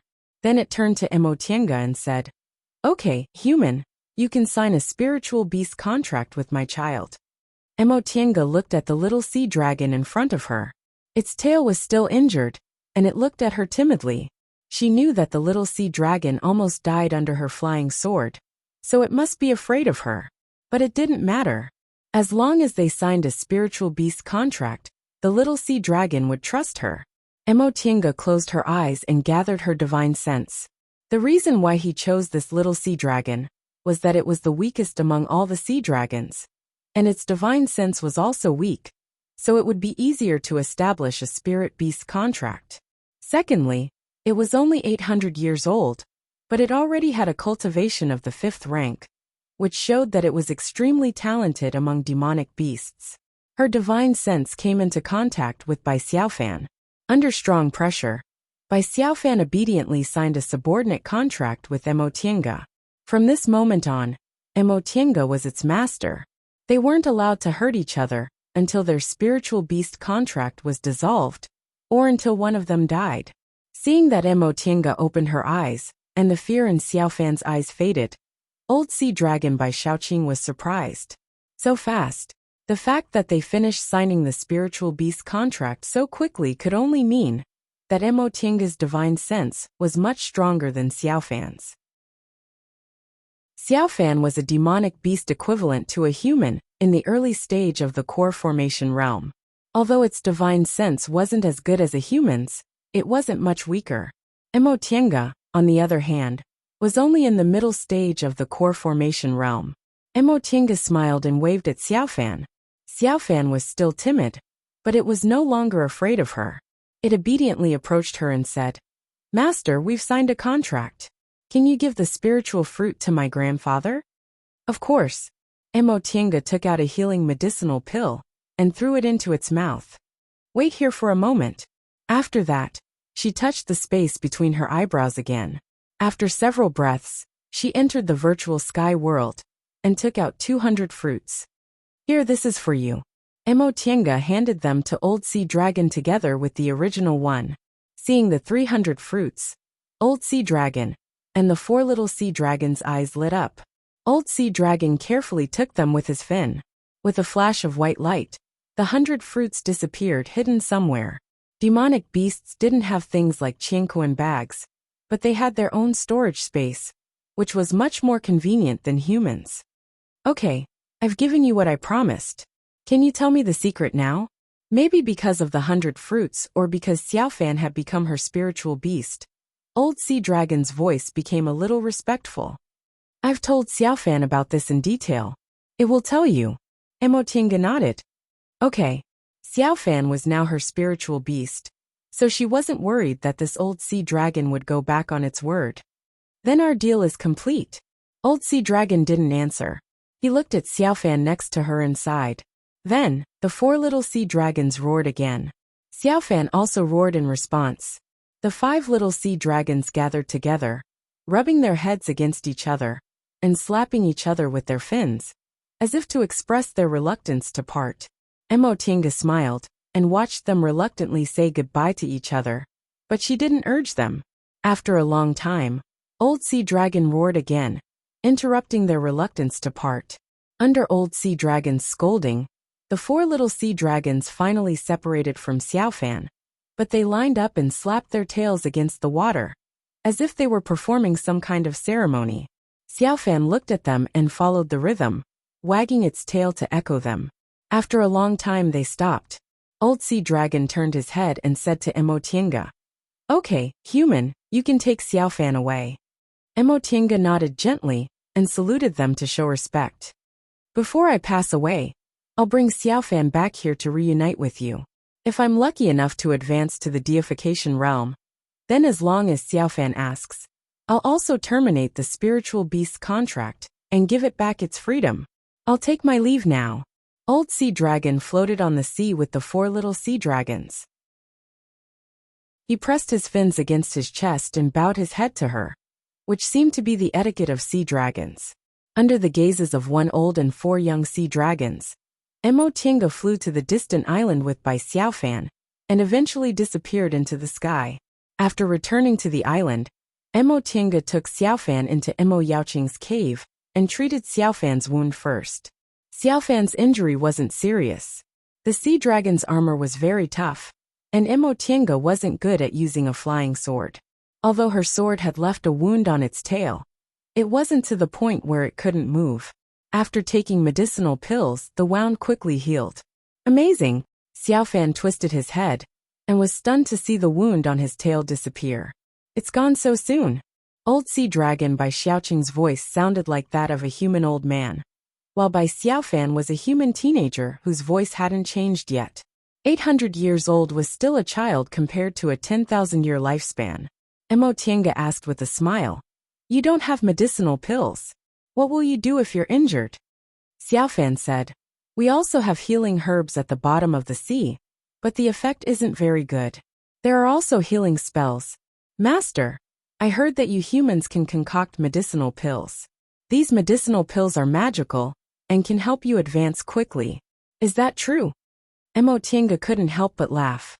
It's not that magical. It's just that your cultivation will be faster, and your advancement will be easier. Wow, it's much better than us demonic beasts. Xiaofan's voice was very happy, and it looked at her longingly. Master, will I also have medicinal pills to eat in the future? Of course. Emotinga reached out and touched its ferocious-looking head. You're my spiritual beast, so of course I'll give you medicinal pills. Then she smiled. By the way, I haven't asked you yet. Does it matter if you leave the water? Sea dragons were demonic beasts in the sea. Naturally, they could exert their greatest strength in the sea. However, if their spells had taken shape, it wouldn't affect their strength. It doesn't matter, Xiaofan answered. Our sea dragon clan's spells are innate.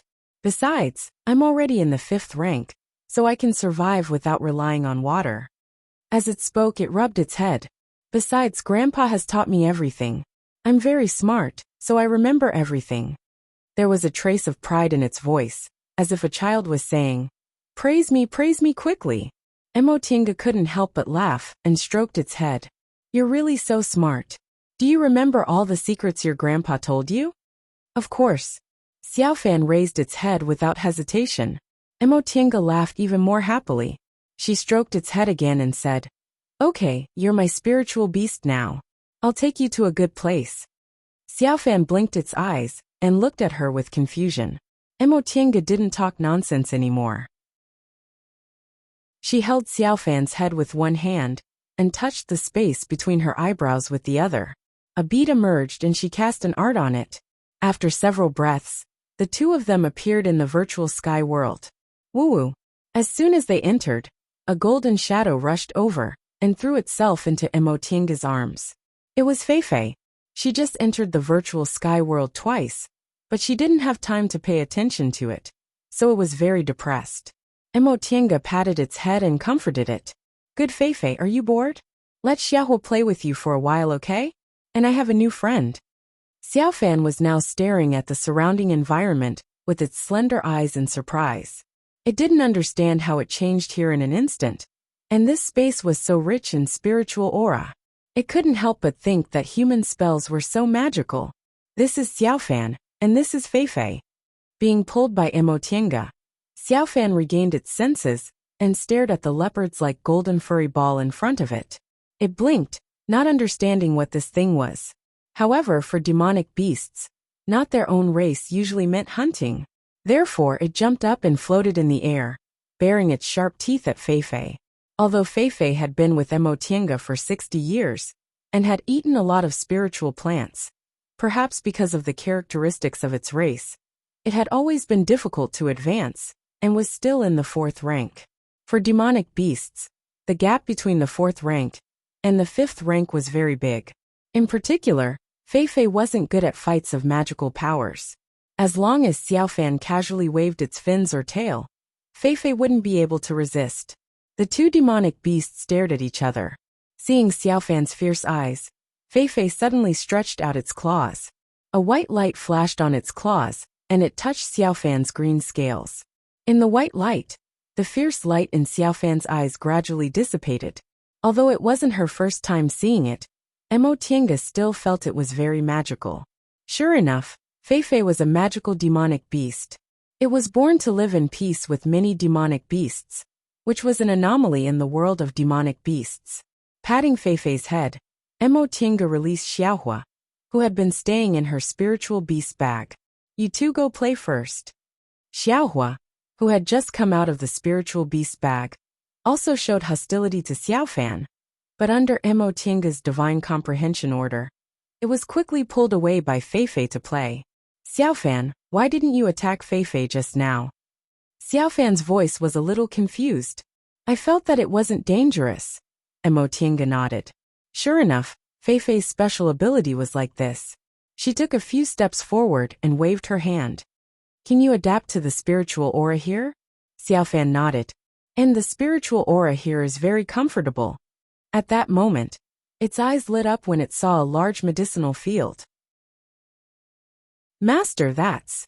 Emotinga stood by the stream, pointed at the large medicinal field, and said with a smile, You're already my spiritual beast.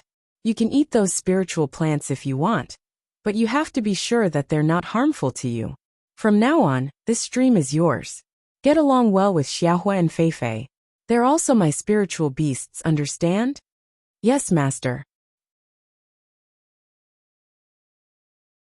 Chapter 339. Among the 3 spiritual beasts, Xiaohua and Xiaofan were in the 5th rank, while Feifei was in the 4th rank. Xiaohua was good at fire techniques and possessed sun-real fire, which was very powerful. Xiaofan was good at water techniques and grew up in the harsh environment of the sea, so it had a stronger combat power. Although Feifei wasn't strong, it had a special ability to calm people.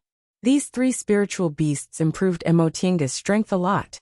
She dared to say that there weren't many core formation cultivators in Kunwu who had 2 5th-rank spiritual beasts like her. Spiritual beasts were very difficult to raise. Although there were many cultivators in Kunwu who raised spiritual beasts, they basically couldn't keep up with their cultivation levels. After all, corresponding to their long lifespans, spiritual beasts' cultivation speed was also very slow. Without enough medicinal pills for them to eat, they couldn't keep up with cultivators' cultivation levels at all if they cultivated by themselves.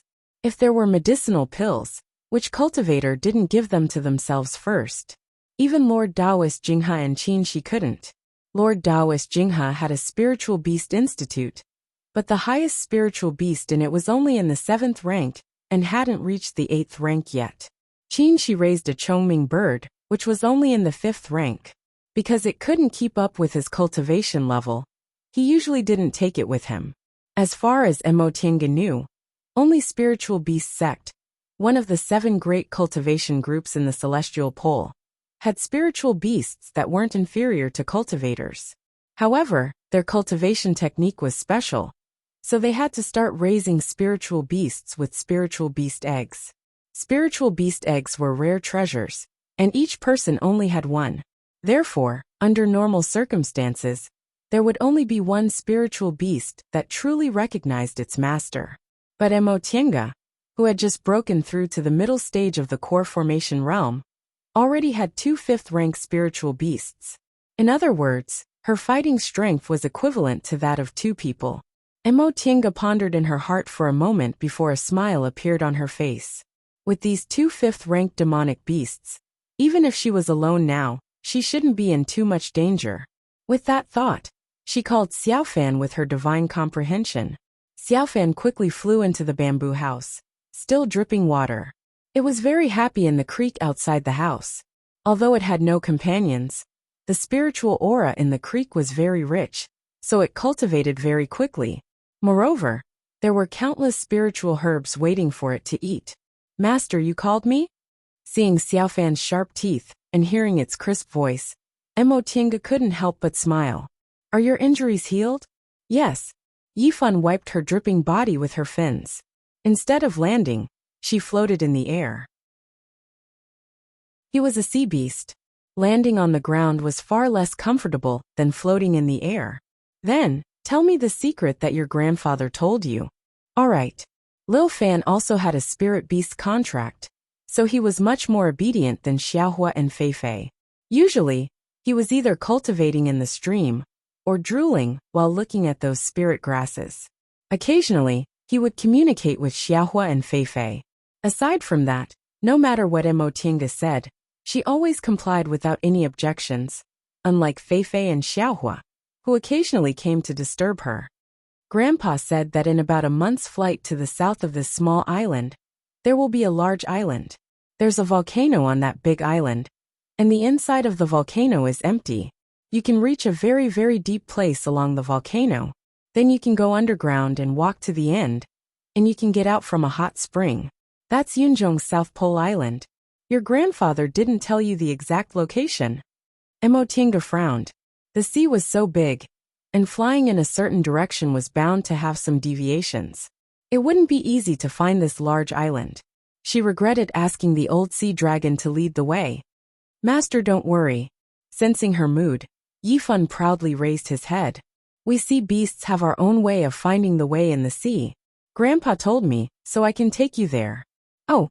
Hearing Yifan's words, Emotinga relaxed her brows. That's good.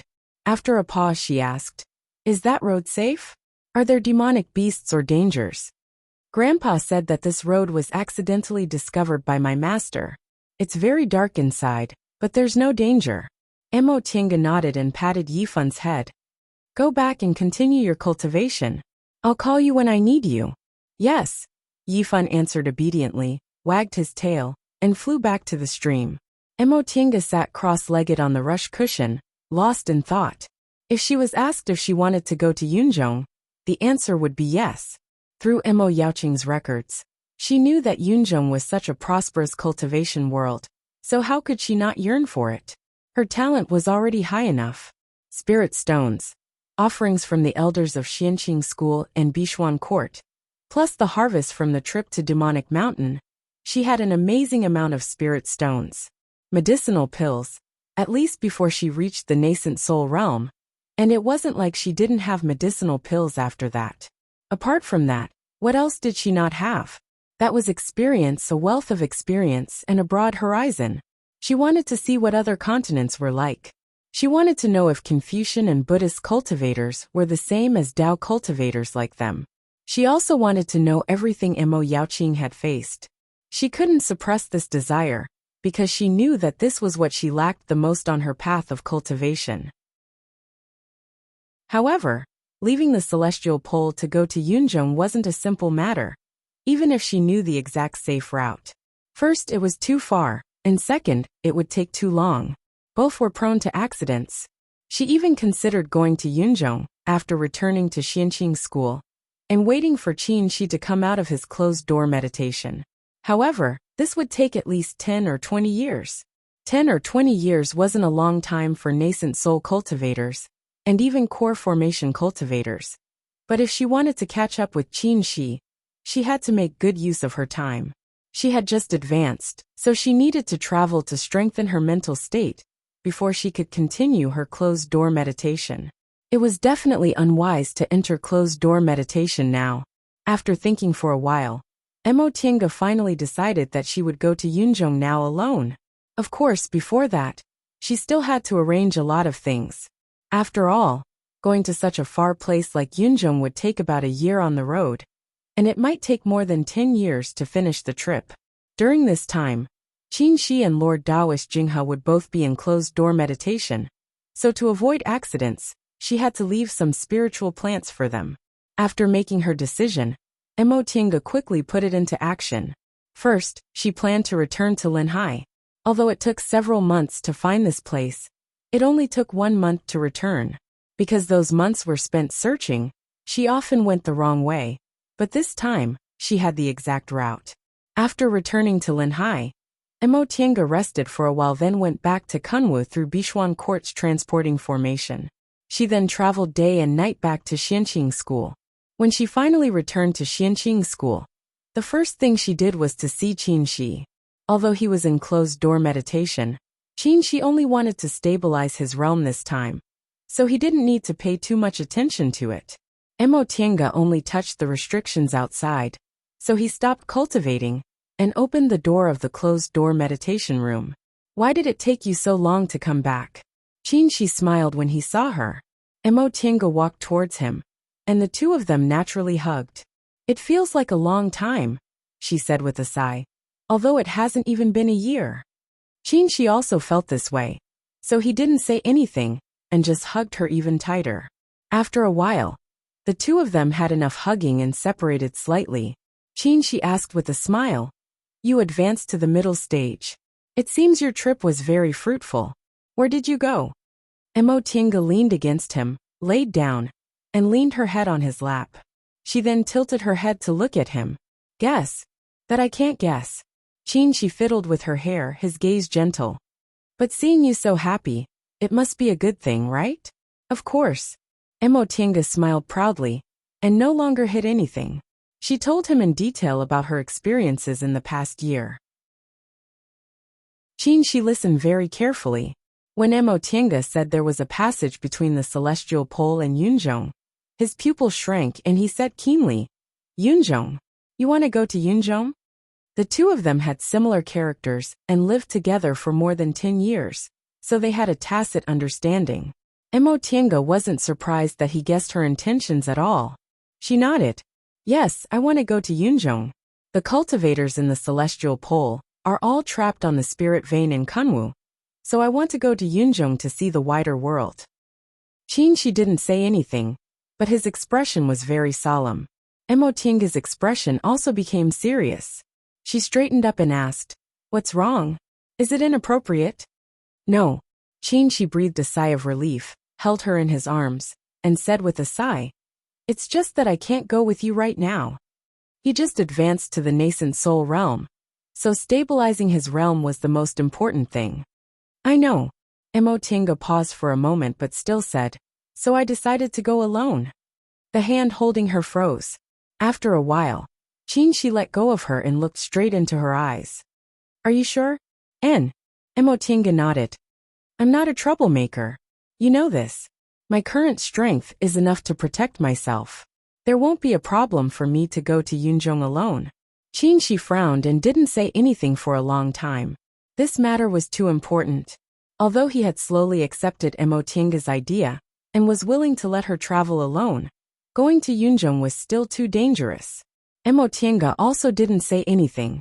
It wasn't that she didn't know what Qinshi was thinking, but she had to take Qinshi's opinion into consideration for such an important matter. "Is there a way to compromise?" After a long time, Qinshi said, "I won't stop you if you want to go to Yunzhong, but I won't feel at ease letting you go alone like this. It's too far, and if something happens, I won't be able to save you in time." Emotienga thought for a while and said hesitantly, "How about I draw a map for you, and you come out of closed-door meditation to find me?" Qinshi didn't say anything. Emotienga scratched her head, feeling a bit distressed. "You can't come out of closed-door meditation now, and I can't wait. Do you still not trust me to protect myself?" Qinshi's gaze softened. He looked at her and said gently, "It's not that I don't trust you, but I'm too worried.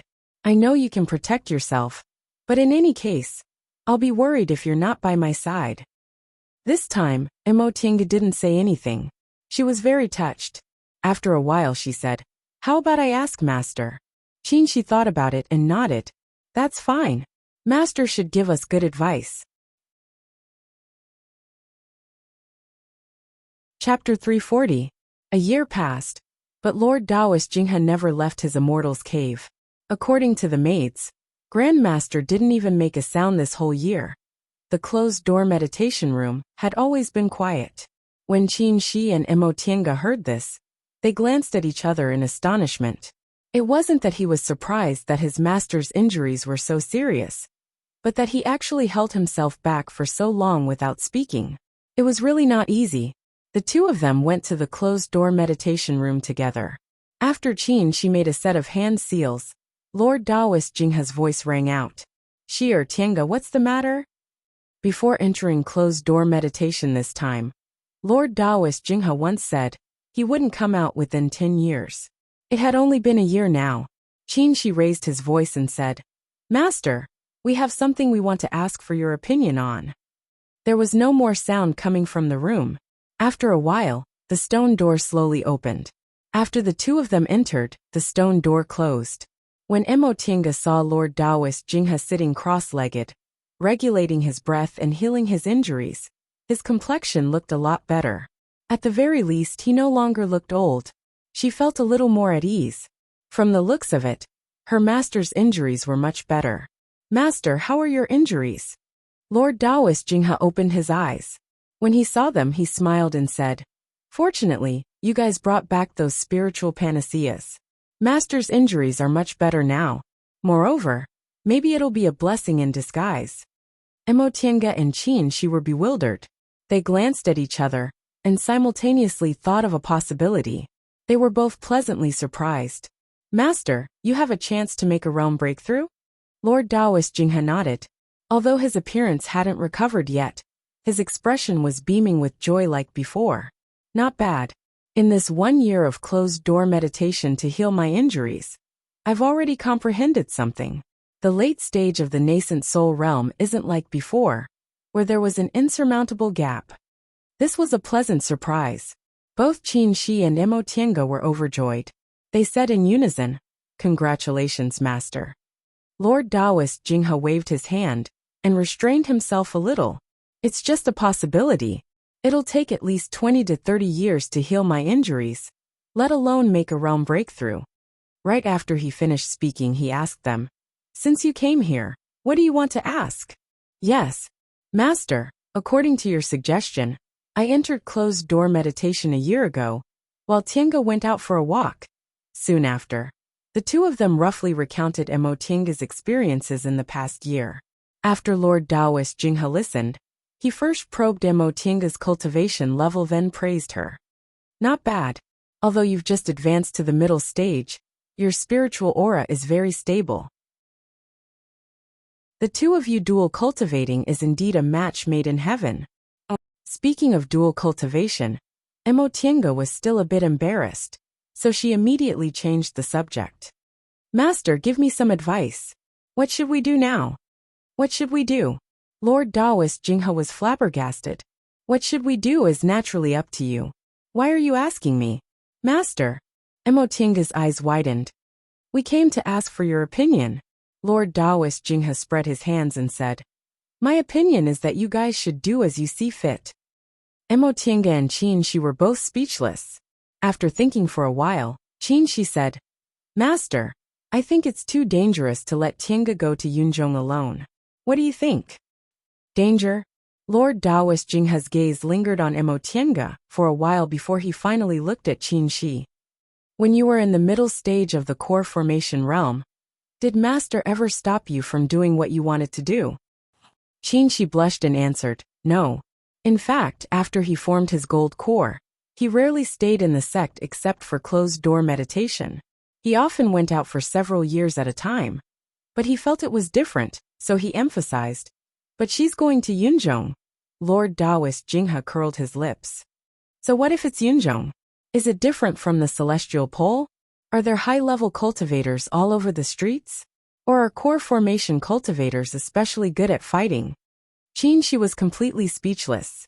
Mo Tiange asked happily, Master, you don't object? Right after she finished talking about Qin Shi, Lord Taoist Jinghe turned around and glared at her. You want to go to such a distant place? Have you prepared everything? Have you arranged everything? What about the plan? Mo Tiange was embarrassed by the three questions.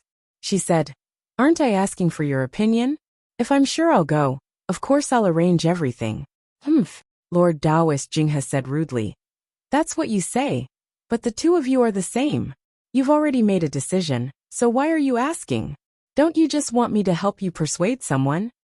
Mo Tiange was also completely speechless. You came to disturb my closed-door meditation for this kind of thing? Are you bored? Both of you get out. Just tell me if you want to go or not. How old are you? In Lord Taoist Jinghe's complaints, the two of them were kicked out of the closed-door meditation room.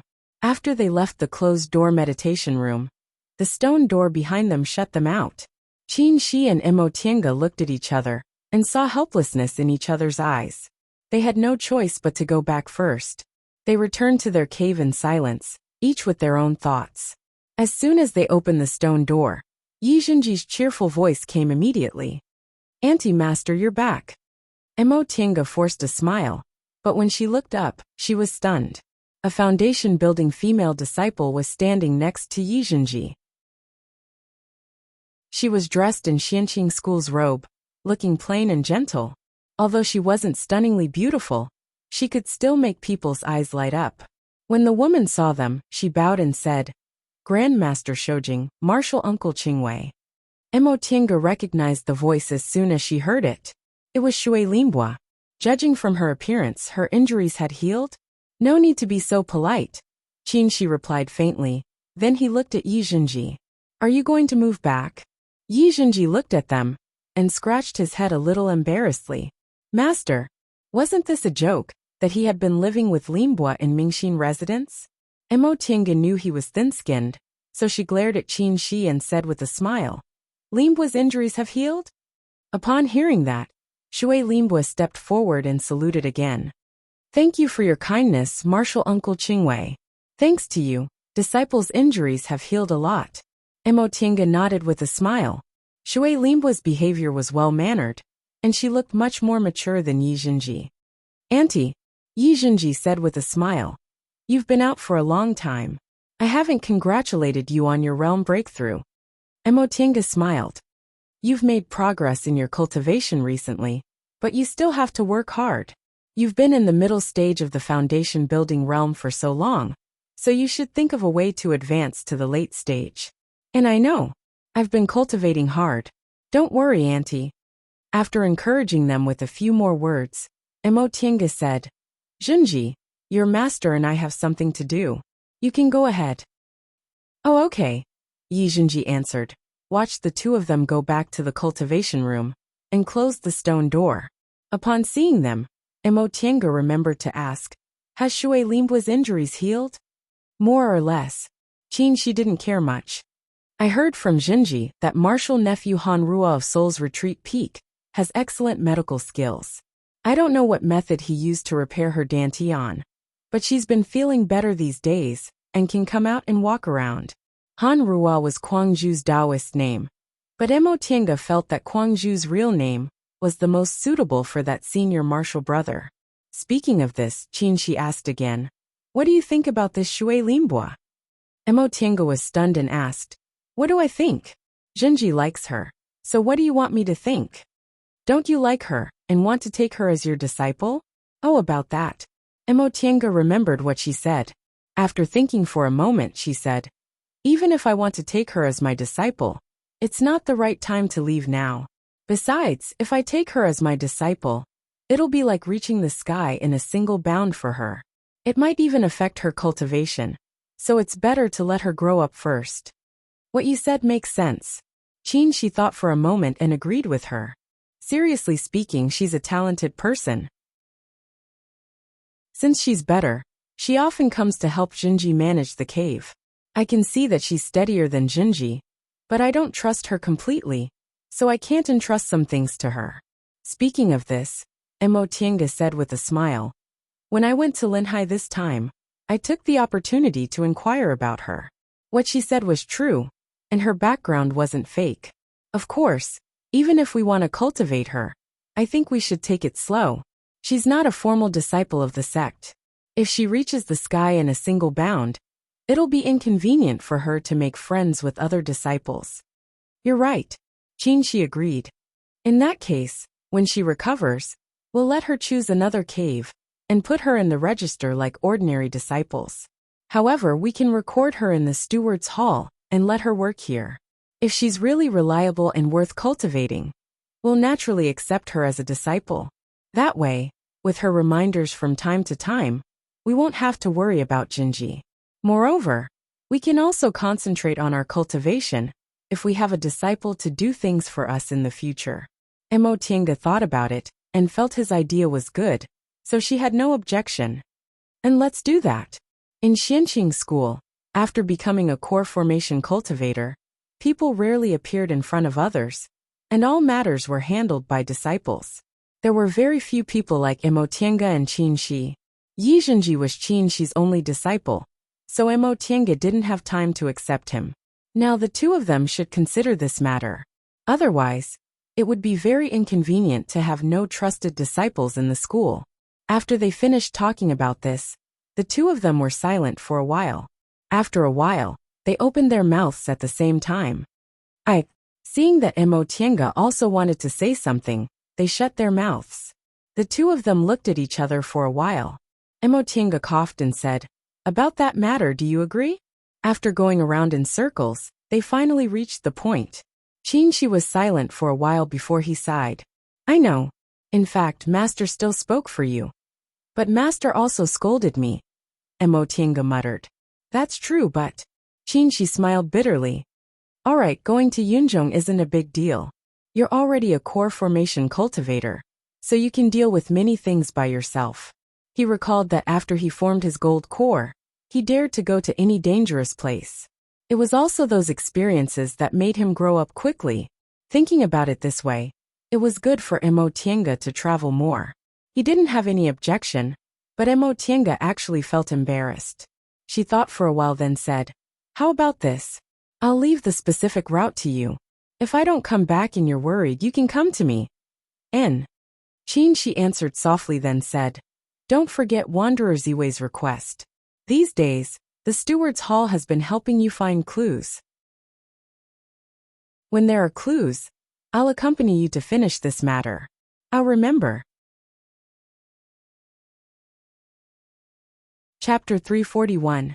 Since she was determined to go to Yunzhong, Imotienga was busy these days. First of all, she had to refine the magic weapons she got from Imo Yaoqing's cave one by one, so that she could fight with ease. Second, she had to leave enough medicinal pills for Qin Shi and Lord Daoist Jinghe for emergencies. Finally, she had to learn about Yunzhong as much as possible. Qin Shi paused his closed-door meditation to look for records about Yunzhong. To his surprise, Lord Daoist Jinyang actually knew something about Yunzhong. You want to go to Yunzhong? Lord Daoist Jinyang was quite surprised to hear him ask about Yunzhong. Well, Qin Shi paused and said frankly, Tienga wants to go to Yunzhong. Oh, Lord Daoist Jinyang was puzzled. It's not easy to go to Yunzhong. The South Sea is very dangerous. Even nascent soul cultivators can't cross the South Sea easily, let alone a core formation cultivator. Your master also knows about this, so why didn't he stop her? Qin Shi said with a smile. Tienga found a way to get there safely from the East Sea. Is that so? Lord Daoist Jinyang was even more surprised. After thinking about it, he was very happy. This is good. Yunzhong is a holy land for cultivation. If she can travel there, she'll definitely gain something. By the way, if she's sure this way is safe, we can let all the core formation cultivators in the school go there to gain experience and communicate with the cultivators in Yunzhong. Also, it's said that Yunzhong is very rich in cultivation resources. If Qingwei goes there, she can exchange some rare treasures and kunwu with them. And this is a good way to make money. In the end, Lord Daoist Jinyang began to calculate how much profit this way could bring. If they could bring some of Kunwu's specialties to Yunzhong and exchange them for rare treasures in Kunwu, Xianqing School could gain a lot from it. With resources, he would be able to cultivate another batch of disciples. Qin Shi was helpless to see him like this. Although this senior martial brother Jinyang was a late-stage nascent soul cultivator, he was responsible for the school and was always very enthusiastic about these things. Senior martial brother Jinyang, it seems you know about Yunzhong's situation? His attention was drawn back. Lord Daoist Jinyang stroked his beard and said with a smile, although we don't have much contact with Yunzhong across the South Sea, occasionally, Yunzhong cultivators accidentally come to the celestial pole. In the past, I met a cultivator from Yunzhong and heard some things about Yunzhong from him. Oh, how long ago was that? What was the cultivation level of this cultivator? Is he from the South Sea? Oh, it's been 500 or 600 years. Lord Daoist Jinyang recalled. At that time, I was only in the early stage of the nascent soul realm, and I met a cultivator in the same realm as me by chance. He was also in the early stage of the nascent soul realm, and his means were very powerful. We had a fight, but it ended in a draw, so we admired each other and became good friends. He did come here via the South Sea. According to him, the South Sea is very dangerous, and there are many high-level sea beasts there. He was lucky and managed to escape every time. Even so, it took him 2 years to reach the celestial pole. An early-stage nascent soul cultivator can cross the South Sea. Qin Shi was quite astonished. Wasn't it said that even late-stage nascent soul cultivators were likely to lament their inadequacy? Upon seeing Qin Shi's expression, Lord Daoist Jinyang chuckled and said, don't think he's ordinary. I can't say much about other things, but this person's escaping skills are top-notch. I dare say that even cultivators in the late nascent soul stage wouldn't be able to stop him. Even so, he had almost died in the South Sea despite his abilities. Therefore, if Qingwei really found a safe path, it'll be extremely beneficial to our entire sect. Qin Shi wasn't interested in this matter, so he just asked, Senior Martial Brother Jinyang, can you tell me what's the situation in Yunzhong? About that, Lord Daoist Jinyang recalled and said slowly, the spirit veins in Yunzhong are very widely distributed, so there are a lot of cultivators. In addition to Dao cultivators, there are also Confucian cultivators Buddhist cultivators, demon cultivators, and devil cultivators. Among them, Taoism, Buddhism, and Confucianism are called the righteous path, while demons and devils are called the evil path. Of course, the so-called righteous path and evil path are equivalent to our classification of righteous path and devil path. It's not that the righteous path is justice, and the evil path is evil. Their righteous path and evil path are all mixed together, and there are very few disputes. Qin patiently listened to Lord Taoist Junyang for a long time, but in the end, it was all things recorded on Mo Yaoqing's jade slip. Taking advantage of Lord Taoist Junyang's recollection, Qin hurriedly asked, "Senior Martial Brother Junyang, is there anything I need to pay attention to in Yunzheng? These things aren't important." "Oh, about that." Lord Taoist Junyang thought for a moment, then said, "It's nothing, but let Qingwei pay attention to one thing. The fighting methods of the cultivators in Yunzheng are different from those in the Celestial Pole, so before you get familiar with them, don't easily fight with others." "Oh." Qinshi's interest was piqued. "What's the difference?"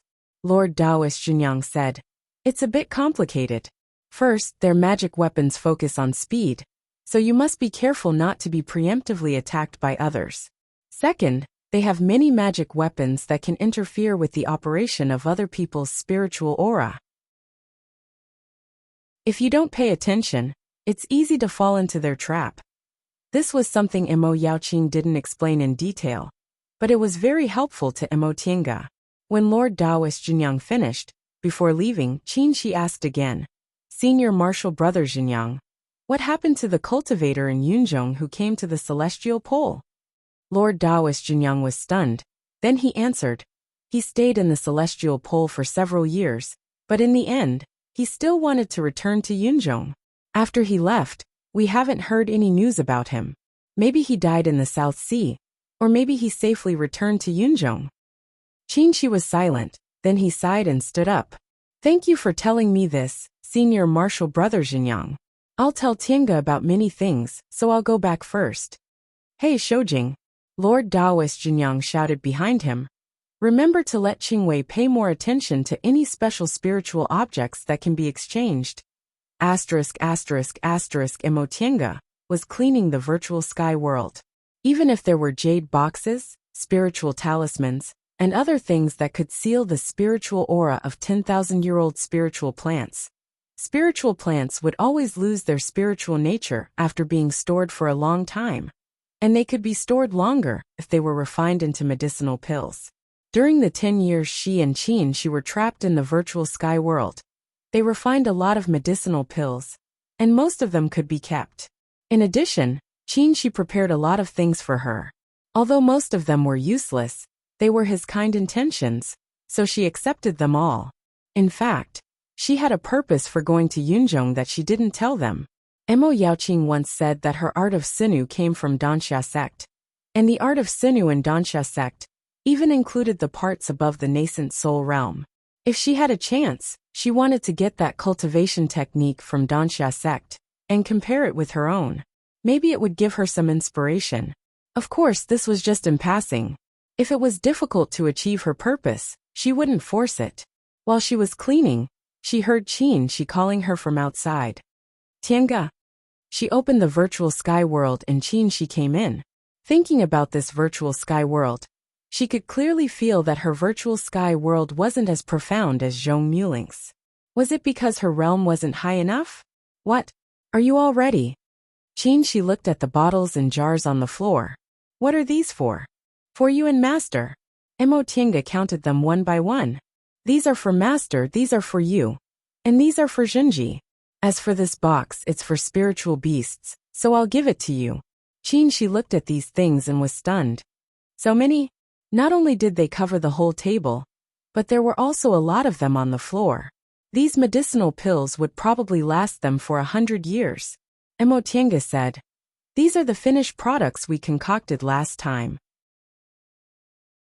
I've kept the medicinal pills for the core formation realm, and the rest are for you." Qin thought for a moment.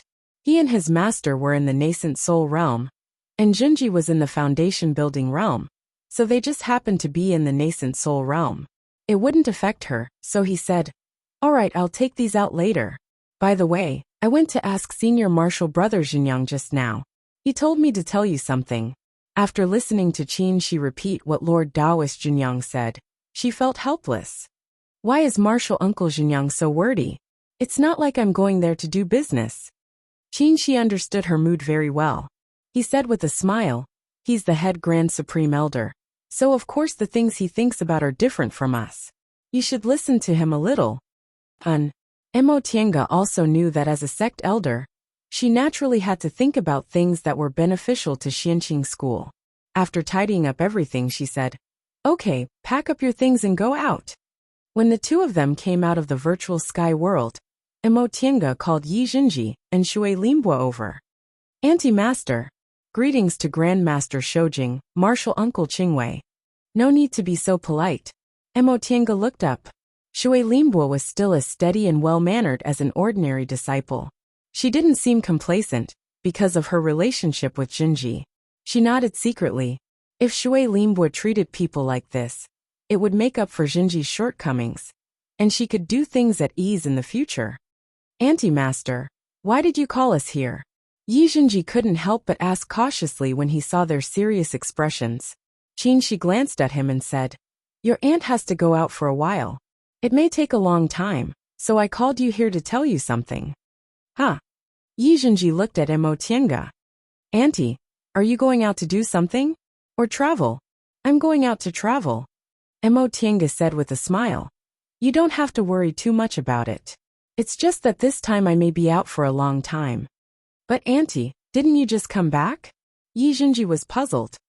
"You guys didn't return for 10 years, and it's only been 2 years since you came back. But auntie went out again. This time it's only been a month. Auntie, is there something important for you to go out so frequently?" She couldn't explain it clearly in a short time, so Mo Tiange didn't explain in detail. She just said, "There's something, but it's not a big deal. Jinji, auntie may be away for a few years to more than 10 years this time. During this time, your master has to enter closed-door meditation to stabilize his realm, and your grandmaster happens to be healing his injuries, so you have to rely on yourself for cultivation." "Don't worry, auntie," Yi Jinji said. "I'll do as I see fit. If there's anything I don't understand, I can communicate with my fellow martial brothers. If I still don't understand, I can ask Martial Uncle Mingjin. When you're not here, I'll take good care of the cave." Mo Tiange nodded with a smile, and turned to Shui Linbo. "Linbo, I've discussed it with your Grandmaster Shoujing. After you recover from your injuries, go to the Steward's Hall to register, and officially belong to my Clear Spring Peak. In addition, while your Grandmaster Shoujing is in closed-door meditation, you'll help Jinji take care of the cave. You can inform the Steward's Hall about this." Upon hearing this, Shui Linbo was overjoyed and excitedly bowed to express her gratitude. "Thank you, Marshal Uncle Qingwei. Thank you, Grandmaster Shoujing. I'll do my best." Mo Tiange smiled. Shui Linbo was a smart person, and knew they were giving her a chance. As long as she seized the opportunity, she would be a real talent, and they wouldn't treat her unfairly in the future. Chapter 342. Several days later, 2 escape lights rose from Clear Spring Peak. After a short pause, the white one flew over Mount Taikong and disappeared into the sky. The red streak remained in midair and did not move for a long time. After a while, Qin Shi sighed softly. He looked at the empty sky, waved his sleeves and landed. Since Mo Tiange was gone, he should continue his closed-door meditation. He knew very well that as a cultivator, this kind of separation was normal, so he just suppressed the slight reluctance in his heart and calmly returned to his cave. "Master," Yi Jinji greeted him. Qin Shi smiled. "Go cultivate. Your aunt is not here, so you have to be more serious, understand?" Yi Jinji smiled. "Master, don't worry. I'm not a child anymore. I know these things." Qin Shi was stunned. Thinking of this child's performance in the past 3 years, he also smiled. "After all, you've gone through experience. You're different now." He walked into his closed-door meditation room with his hands behind his back and said, "I won't come out for 10 years, so I'll leave the cave to you. Don't disturb me unless it's urgent. Got it, master. Emotinga traveled at a moderate pace. Half a month later, she appeared in Linhai again. This time, she already had a goal, so she just greeted Wei Haolan and went out of the sea along the familiar route. As soon as Xiaofan was in the sea, it became very excited and happily flopped in the sea. Although there was water in the virtual sky world, the stream wasn't the sea, and it was a sea beast that lived in the sea since it was a child. Emotinga smiled as she watched it swim round and round. Finally it returned to her side, raised its head and said, "Master, where are we going?" "To the place your grandfather said," she said. "But you're not familiar with this place, so come back first. I'll take you flying." "No need." Xiaofan flicked its tail, jumped from the water flexibly, and made a beautiful arc. "This is the sea. We sea dragons can smell the sea, so we won't get lost in the sea." And Emotinga was stunned. "You've never been here. It's so far from where you live. Can you swim back?" "Yes." Yifan nodded seriously. "Master, don't worry. This is the instinct of us sea dragons." As it spoke, it looked at her pitifully. "Master, can you sit on me and I'll swim you to the destination? I want to swim." Faced with such a pleading gaze, what else could Emotinga say? She looked down and saw that its injury had healed. Its tail was strong and flexible. The strength of that swing, just now, could probably crack a stone. Of course, it would not be a problem for her to sit on it. "All right, let me know if you're tired." "Yes." Yifan jumped up happily and fell back into the water. She said hurriedly, "Master, come up quickly. We'll leave now." Upon seeing its impatient appearance, Emotinga couldn't help but smile. She cast a simple water-repelling art, then sat on Xiaofan's back and let it lead the way. Xiaofan's body was more than 10 feet long, its tail was flexible, and its fins were powerful. In the sea, it was like an arrow leaving the bow. Although its speed was not as fast as her escape light, it was not much slower. In the beginning, Emotinga still compared the route she had corrected to see if she was swimming in the right direction. Later, she found that Xiaofan's sense of direction in the sea was extremely accurate, so she no longer paid attention to it. Instead, she used the time on the road to study Mo Yaoqing's cultivation experience. One person and one beast swam leisurely to the depths of the East Sea. In the coastal waters, there were only some low-rank sea beasts. When those sea beasts saw the 5th-rank Xiaofan, they naturally didn't dare to approach. As they went deeper and deeper into the East Sea, although some high-level sea beasts appeared occasionally, they didn't dare to approach Emotinga because of her powerful momentum. A 6th-rank person and a 5th-rank sea dragon, ordinary sea beasts couldn't afford to provoke them. 2 months later, when Emotinga felt the pressure of a 7th-rank sea beast, she reluctantly put Xiaofan into the spiritual beast bag and flew high in the sky with her cloud-treading boots. The deeper they went, the higher the rank of the sea beasts. This time, she had a clear goal. It was better to avoid these sea beasts. When the aura of the 7th-rank sea beast disappeared, Emotinga released Xiaofan and asked, "Xiaofan, can you point the way if we're not in the sea?" Xiaofan floated in the air and nodded. "I can, but it'll be a little slow." And that's good. It didn't matter if it was a little slow, but the most important thing was safety. If Xiaofan swam in the sea, the human cultivator's aura would probably alarm those high-level demonic beasts, and a fierce battle would be inevitable. If they flew in the air, as long as they were high enough, those demonic beasts wouldn't be able to sense them accurately, and they generally wouldn't act rashly. The boring journey lasted for 4 months. The 1 month the old sea dragon said was Mo Yaoqing's speed. When they arrived in the celestial pole, Mo Yaoqing was already a nascent soul cultivator. Even if they just traveled leisurely, her speed was much faster than Emotinga's. For months later, seeing that there were more and more high-level sea beasts around, Emotinga finally found the big island with the volcano. She breathed a sigh of relief. If she still couldn't find it, she would have to consider going back first. 7th-rank sea beasts were quite common here, and maybe an 8th-rank sea beast would appear at any time. That would be dangerous. "Master, it's there." Xiaofan's voice rang in her mind.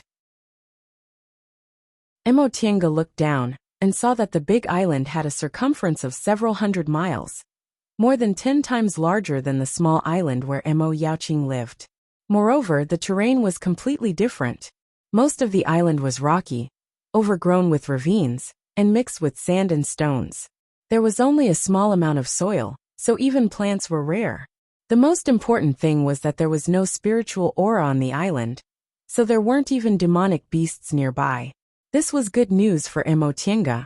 There were no spirit veins on the island, so it couldn't attract demonic beasts. So she didn't have to face any unknown demonic beasts. In the center of the island, there was a bulging volcano. There was no trace of an eruption, and it was cold without a trace of heat. Emotienga flew to the top of the volcano and looked down. It was dark inside, and she couldn't see anything clearly. She scanned it with her divine sense and didn't find any danger, so she slowly descended to the crater. As she descended lower and lower, Emotienga gradually saw what was inside the volcano. There was no lava, no heat, only cold volcanic walls. It was very dark inside, so she couldn't see anything clearly. Emotienga opened her palm and light gathered in it. The heaven and earth fan appeared in her hand, and the fan pendant emitted a faint white light. When she explored Mo Yaoqing's cave last time, she felt it was very inconvenient to take out the Mother Moonstone for illumination. So she simply polished the Mother Moonstone into a fan pendant and hung it on the heaven and earth fan, which was much more convenient to hold. Grandpa said there's water down there, so let me go down first, said Xiaofan, who landed behind her. Emotienga paused and nodded. Not long after Xiaofan landed, Emotienga heard the sound of water, and then Xiaofan's voice rang out. Master, come down. The water isn't very deep. Holding the heaven and earth fan, Emotienga carefully descended to the bottom of the volcano. She looked up and was a little stunned. Is there a road here? There was a shallow stream at the bottom of the volcano, but she didn't see any road around. In the water, Xiaofan said. Master, sit on my back. After thinking for a short while, Emotienga cast a water avoidance spell and sat on Xiaofan's back. Xiaofan flicked its tail and suddenly dived into the water. The Mother Moonstone emitted a faint light, but it only illuminated the narrow space around it. Emotienga released her divine sense and found that there was a passage in the water, but she didn't know where it led. As soon as Xiaofan entered the water, it was extremely vigorous. After swimming for a while, it sped up. Emotienga only felt that it dived deeper and deeper, and the pressure on the water avoidance spell's spiritual aura shield also increased. Of course, she was now a core formation cultivator, so the pressure at the bottom of the water was nothing to her. But she was confused. Water flowed downwards and Xiaofan dived into the water. Was this a waterway? According to the fragmentary records on Mo Yaoqing's jade slip, it took her a lot of time to come to the celestial pole. Did she have to dive in the water for several months? Fortunately, she didn't doubt it for too long.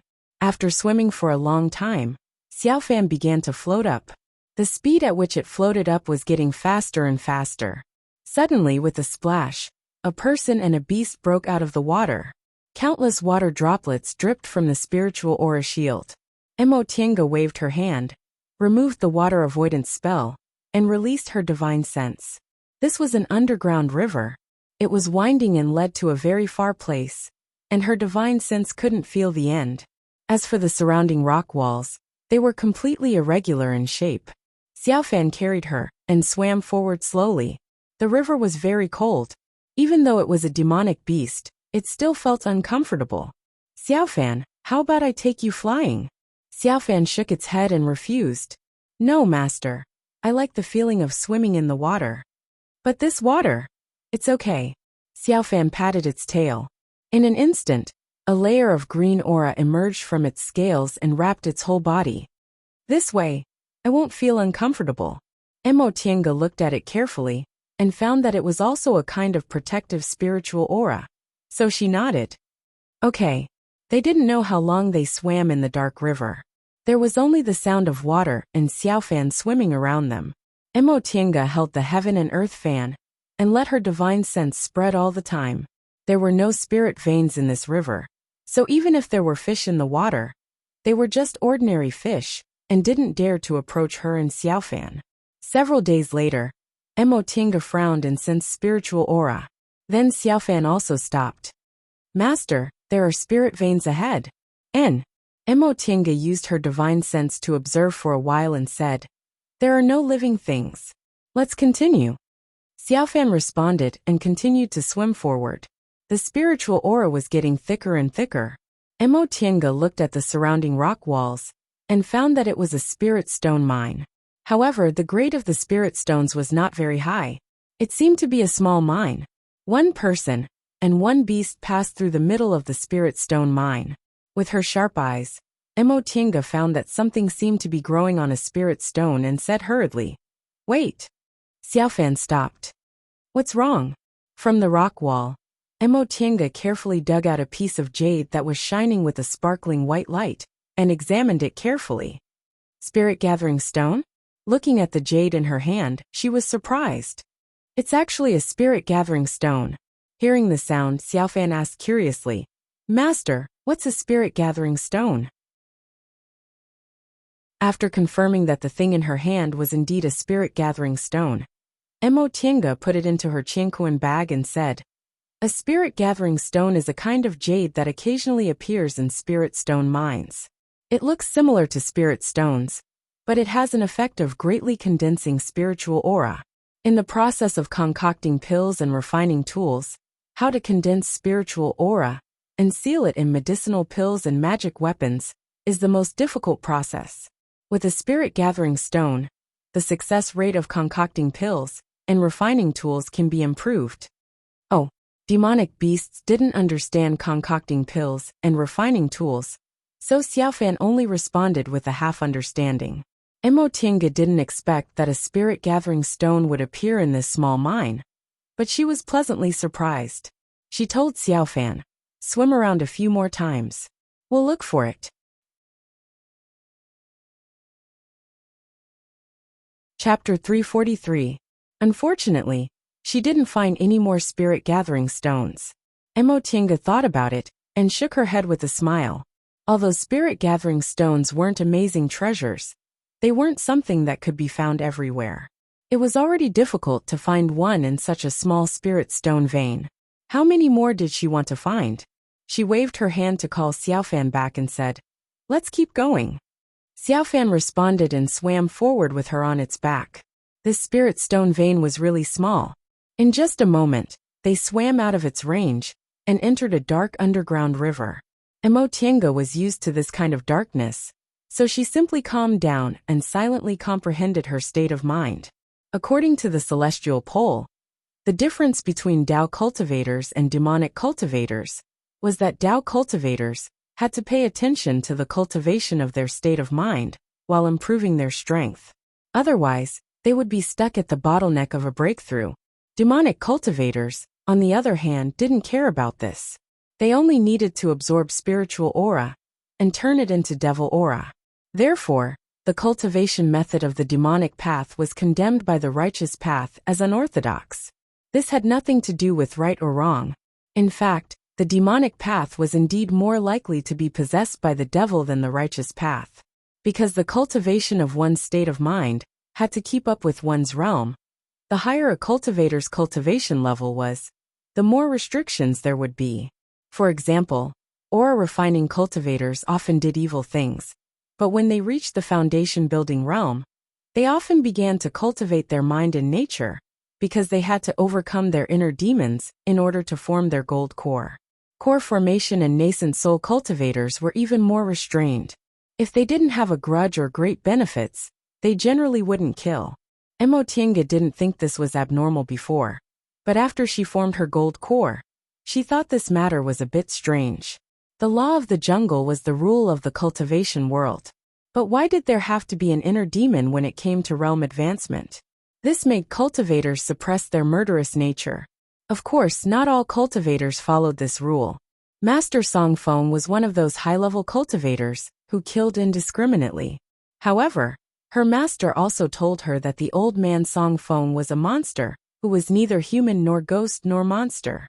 He couldn't be regarded as a normal person at all. Thinking up to this point made Emotinga confused again. She felt she seemed to have overlooked something, but she also felt that she had grasped a key point. She closed her eyes and immersed herself in the darkness, slowly recalling.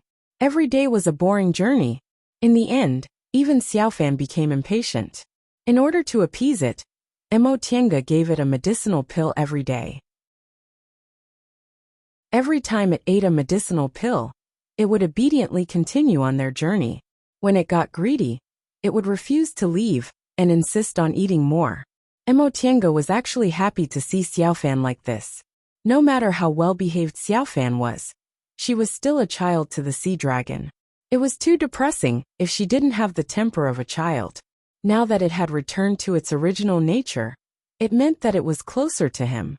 One person and one beast walked, sometimes stopping, sometimes walking.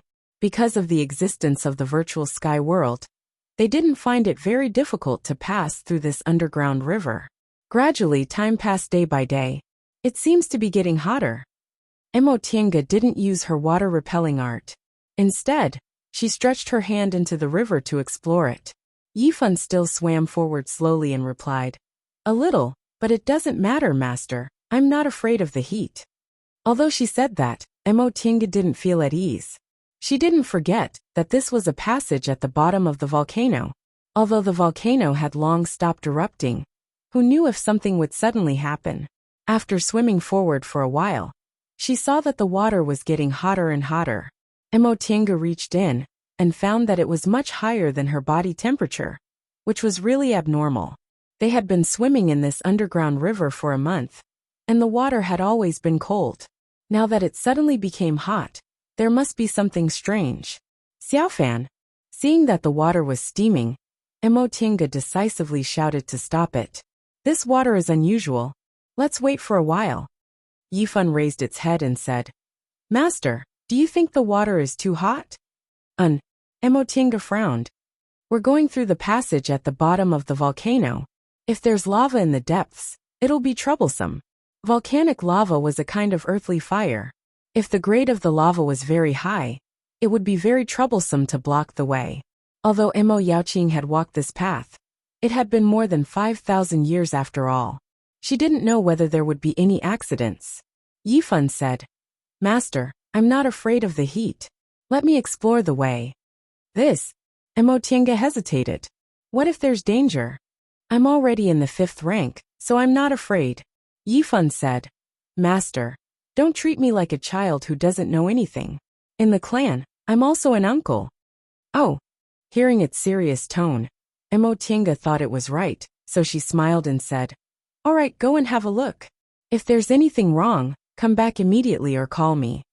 Yifan answered. When she floated in the air, it flicked its tail and went into the water.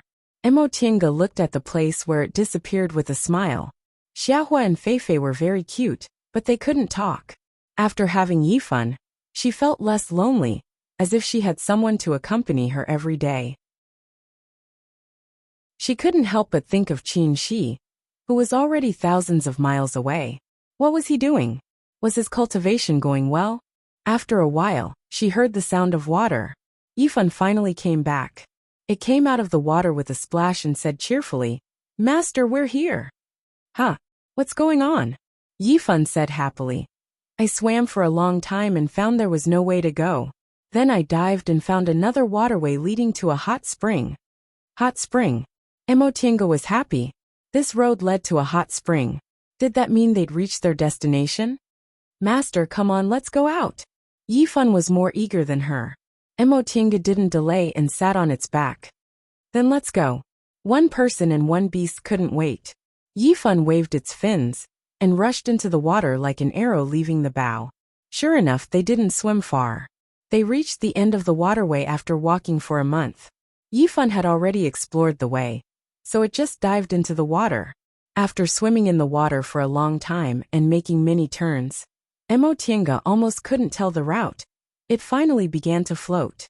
The water was getting hotter and hotter, and Emo Tiange guessed there must be a volcano here that hadn't erupted for a long time. But she didn't know if there were any houses near this hot spring. There was some spiritual aura here, so there should be a small spirit vein outside.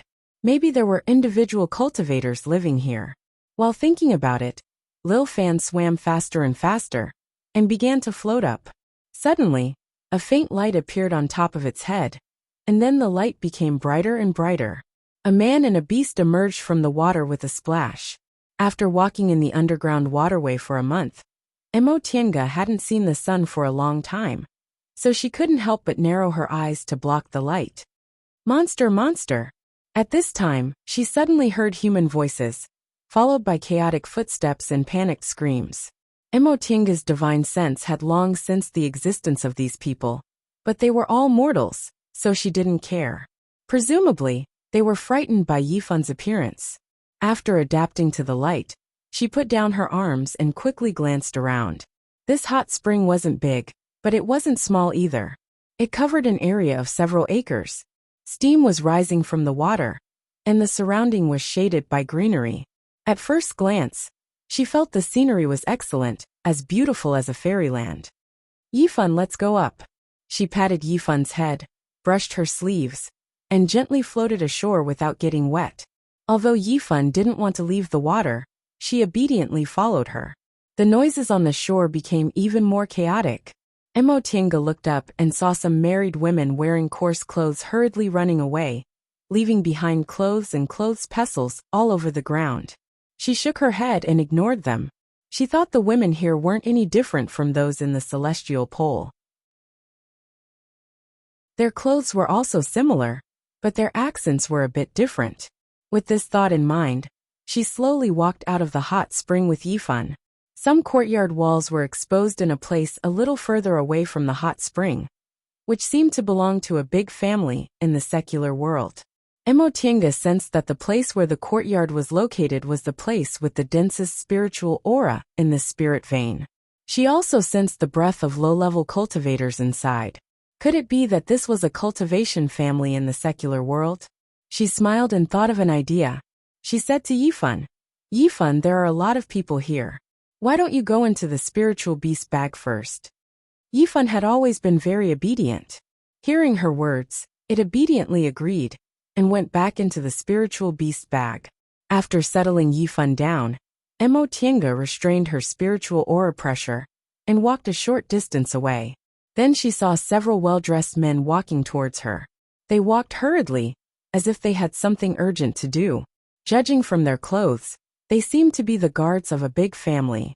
When they came closer, and saw her standing not far from the lake, they were surprised.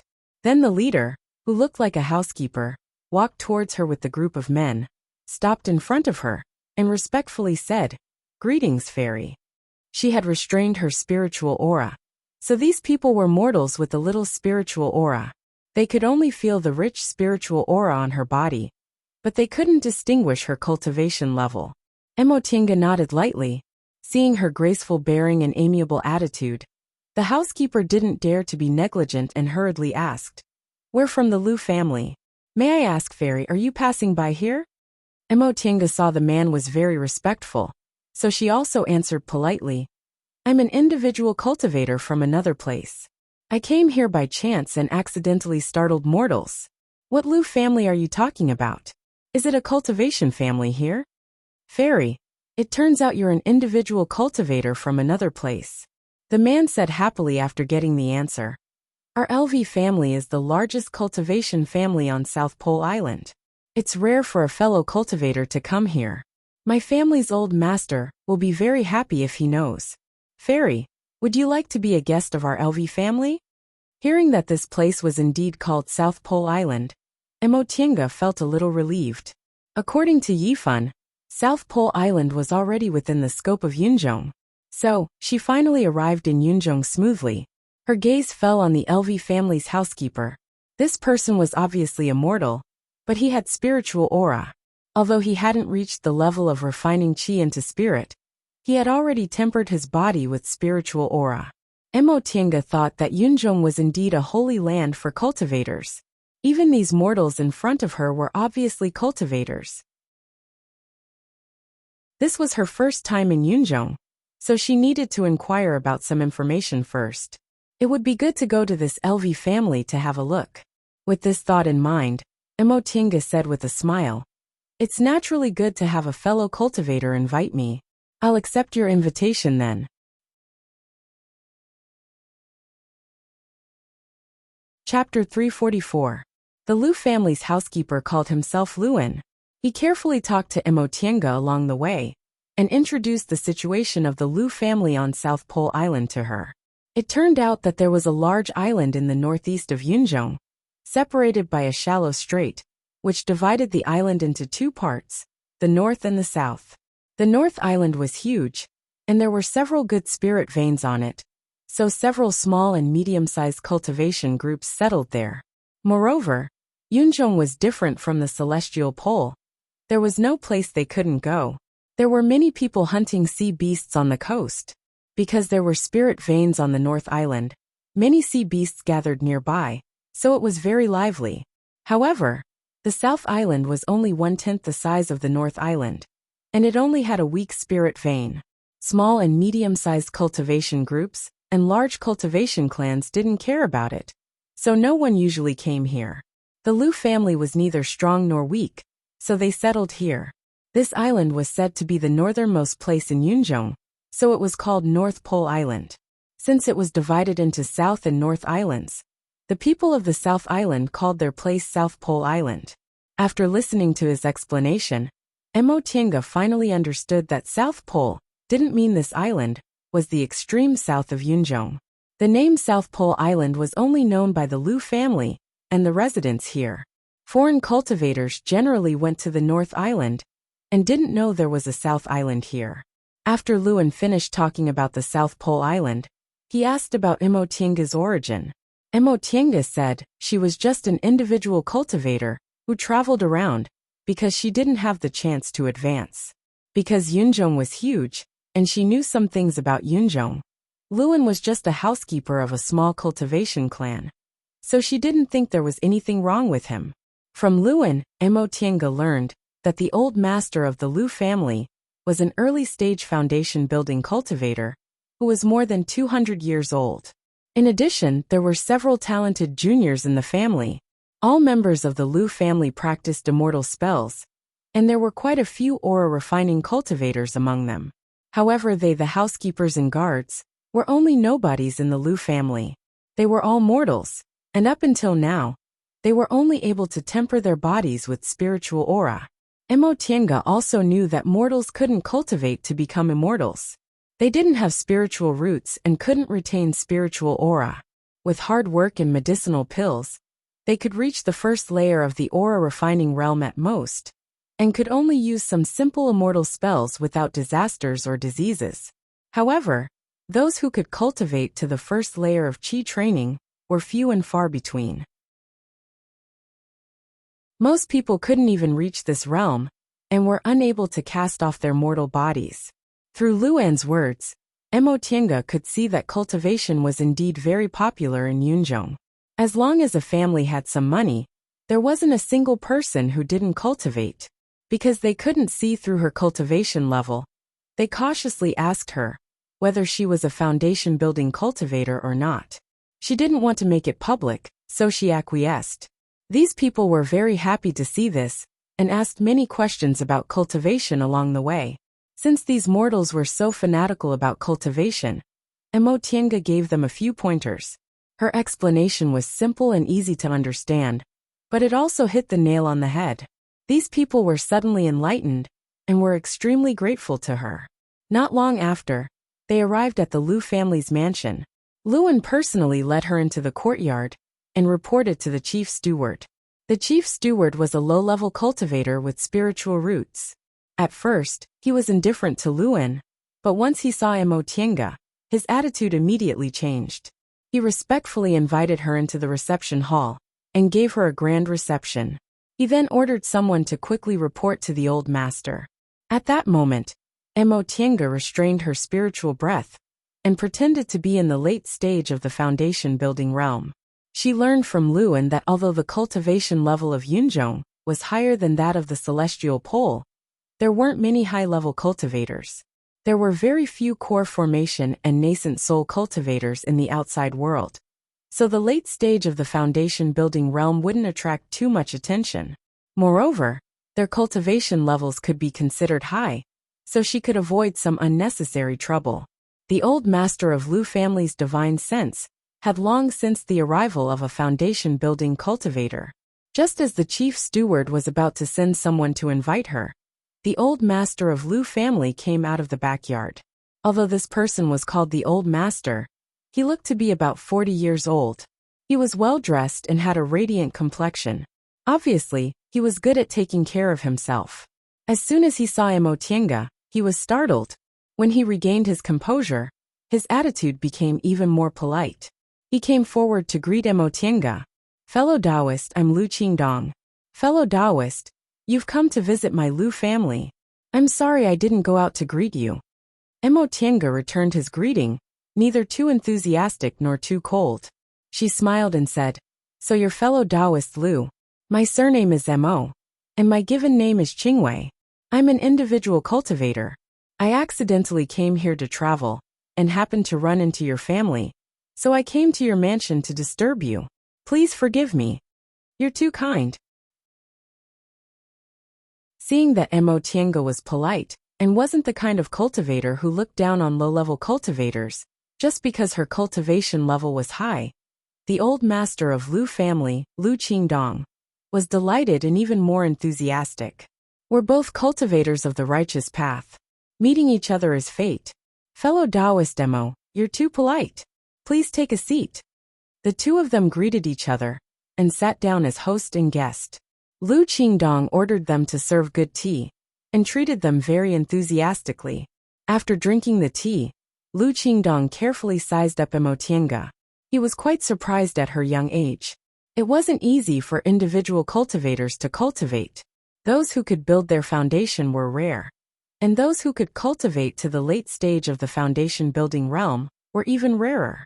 Emotienga, who looked to be in her 20s, had an extraordinary bearing, and had such a high cultivation level. So she looked like a disciple of a big cultivation group. With that thought in mind, Lu Qingdong put on a smile and said politely, "Fellow Taoist Mo, you're so graceful and your cultivation level is so high, but you're actually just an individual cultivator. I really admire you." How could Emotienga not understand his probing intention? She just smiled and said, "Fellow Taoist Lu, you're too polite. I'm only able to cultivate to this realm thanks to my elder. When I first entered the path of immortality, I had an elder by my side to look after me. If it weren't for that elder, I'm afraid I'd still be lingering in the aura refining realm." Oh, upon hearing what she said, a hint of understanding flashed in Lu Qingdong's eyes. He then smiled and said, "I see. However, since fellow Taoist Mo can cultivate to the late stage of the foundation building realm, your talent is obviously extraordinary. It really makes a mediocre person like me envious." "Not at all. I was just lucky." Emotienga still smiled, without the slightest trace of pride on her face. Seeing this, Lu Qingdong thought even more highly of her. He asked again, "May I know where fellow Taoist Mo cultivated before? Did you come to South Pole Island for something important? Although my Lu clan isn't a big cultivation clan, we've been here for hundreds of years. Maybe we can help you." "Fellow Taoist Lu, you're too polite." Emotienga smiled and said, "To be honest, ever since I set foot on the path of immortality, I've been wandering around with that elder. Later, that elder passed away, and I traveled around by myself without a fixed residence. This time, I came to South Pole Island because I accidentally intruded and startled your clan. I'm really sorry. Fellow Taoist Mo, you're too polite. What's so important about this?" Lu Qingdong paused and said with a smile, "In that case, fellow Taoist and our Lu clan are fated. Although our South Pole Island and North Pole Island are connected, few cultivators come and go. It's rare for a fellow Taoist to come, so as the host, I must entertain you well." Then, Lu Qingdong started chatting with her with great enthusiasm. Emotienga knew why LV Qingdong was so enthusiastic towards her. The difference between the early stage and the late stage of the foundation building realm wasn't small. Since this Lu clan was only a small cultivation clan, Lu Qingdong probably didn't meet many late stage foundation building cultivators. So he naturally had to make friends with her, and take the opportunity to talk about cultivation. Emotienga thought that although her cultivation technique was different from ordinary people's, they were all cultivators, so there must be similarities. Giving pointers to an early-stage foundation-building cultivator wouldn't be a problem for her. So she calmly accepted Lu Qingdong's hospitality. The two of them talked for a long time and discussed the path of cultivation. Soon after, Lu Qingdong ordered the Lu clan's children to come and greet her. Emotienga met them one by one and found several of them had good spiritual roots, so she praised them, making Lu Qingdong feel very proud. Among the Lu clan's children, there was a little girl who was said to be just 18 years old, and already in the 7th layer of the aura refining realm. She was Lu Qingdong's most beautiful granddaughter. When Emotienga heard Lu Qingdong's complacent tone when he introduced this granddaughter, she knew this little girl was very favored, so she praised her. Your granddaughter has such a high cultivation level at such a young age. Her future will definitely be bright. Although her words were polite, they weren't nonsense.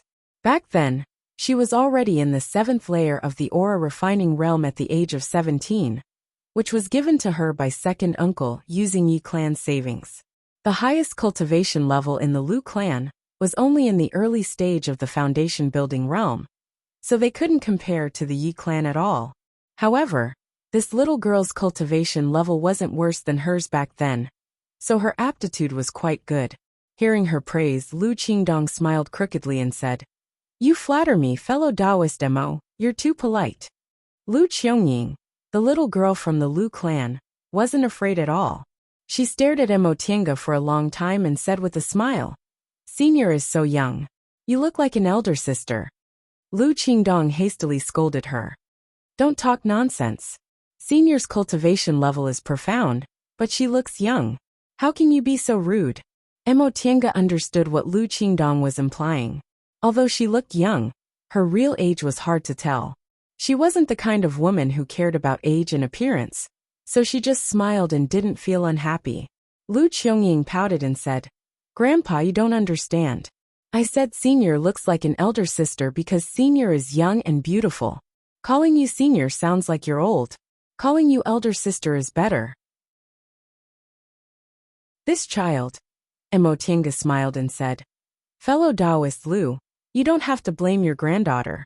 She praised me for being young and beautiful, so how could I not be happy?" Lu Qingdong glared at Lu Qiangying, expressed his apology and said, "This child has been spoiled since she was a child. Although her words aren't very respectful, her heart is good." Emotienga saw the faint complacency on his face and felt it was funny in her heart. Although Lu family's patriarch apologized on behalf of his granddaughter, in his heart, he thought his granddaughter was very good. Soon after, the Lu family held a banquet. After eating and drinking, they talked about a lot of cultivation matters. In the end, they invited Emotienga to stay in the Lu family for a few days. Emotienga wanted to inquire about Yunzhong from the Lu family, so she agreed. Lu Qiangying, the little girl from the Lu family, was instructed by Lu Qingdong to stay with Emotienga. Emotienga was clear about Lu Qingdong's plan. In the cultivation world, although the gender of cultivators wasn't very important, there were still differences.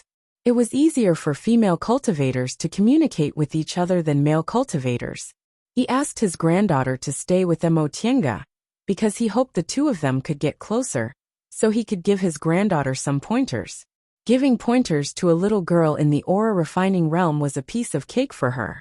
Moreover, Lu Qiangying was smart, but she was just a little girl, so it would be easier to get some information from her. So she was very happy. After the banquet, both the host and the guest enjoyed themselves, so Emotienga went to the guest house accompanied by Lu Qiangying.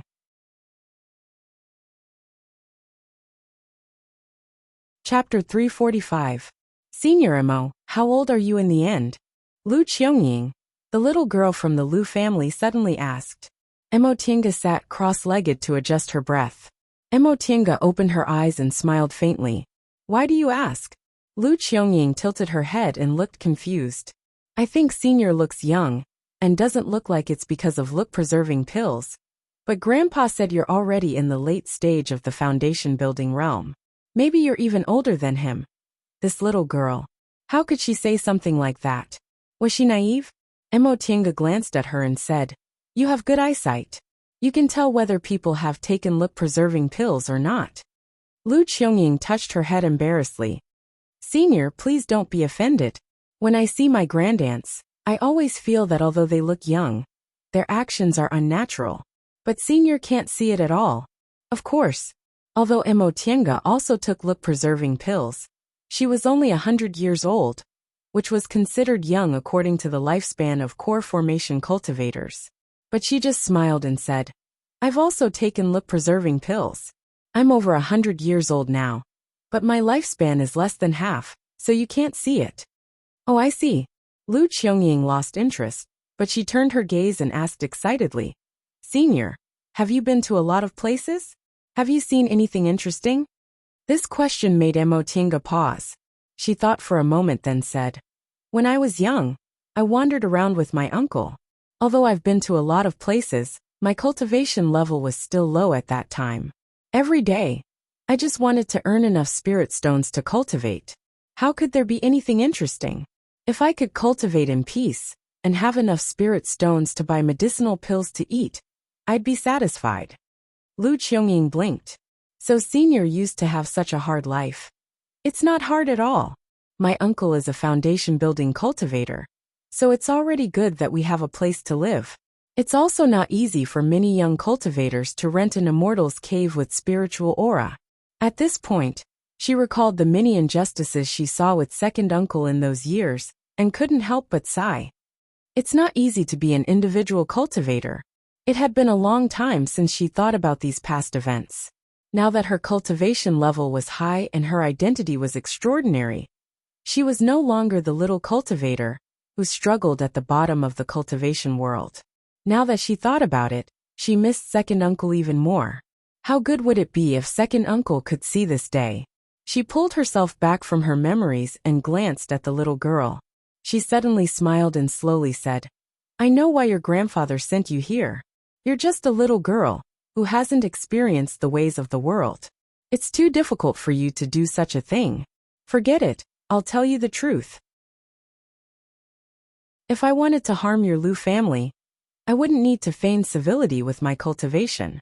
Of course, I do have my own motives for befriending you. Since I've made things clear, I might as well be frank with you." Although her eyes were calm, there was a hidden sharpness in them. LV Qiangying was shocked. The reason her grandfather called her here was indeed because he wanted to test whether this senior Mo had other motives. If she didn't, he wanted to take this opportunity to get her to give him a few pointers. If she was suspicious, the Lu family could make preparations early. Ever since she was a child, she had always been smart and quick-witted. She had always been pampered at home, so she thought she could easily deceive this senior if she pretended to be innocent. However, she didn't expect that she was only 18 years old. How could she compare to this senior, who had lived for more than 100 years? At this moment, she was faintly regretting her decision. If this senior really had bad intentions, how could she keep her life when she was only in the 7th layer of the aura refining realm? "Say, Senior." Emotinga showed a faint smile. She was still as amiable as before.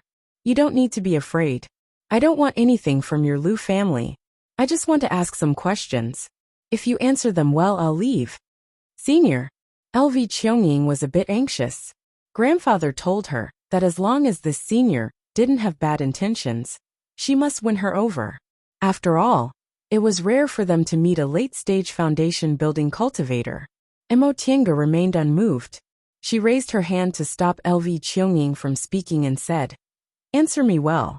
If you're satisfied, I'll give you some benefits." LV Qiangying hastily swallowed the rest of her words. Although she was anxious, she knew she couldn't afford to offend this senior. Moreover, she also promised to give her some benefits. "What does Senior want to ask?" "Junior will definitely tell you everything I know." At this time, LV Qiangying's attitude was very respectful. She no longer talked like a naive little girl, and now behaved like a cultivator. Emotinga thought her current appearance was more pleasing to the eye, so she smiled and said gently, "First, tell me about the general situation in Yunzhong." A strange expression flashed across LV Cheongying's eyes. She obviously didn't understand what was going on, but she still said honestly, "May I know what Senior Mo wants to know?" Cultivation Group Spirit Veins Country. "I've already told you everything," Mo Tinga said faintly. "Tell me everything you know. The more you tell me, the more I'll reward you."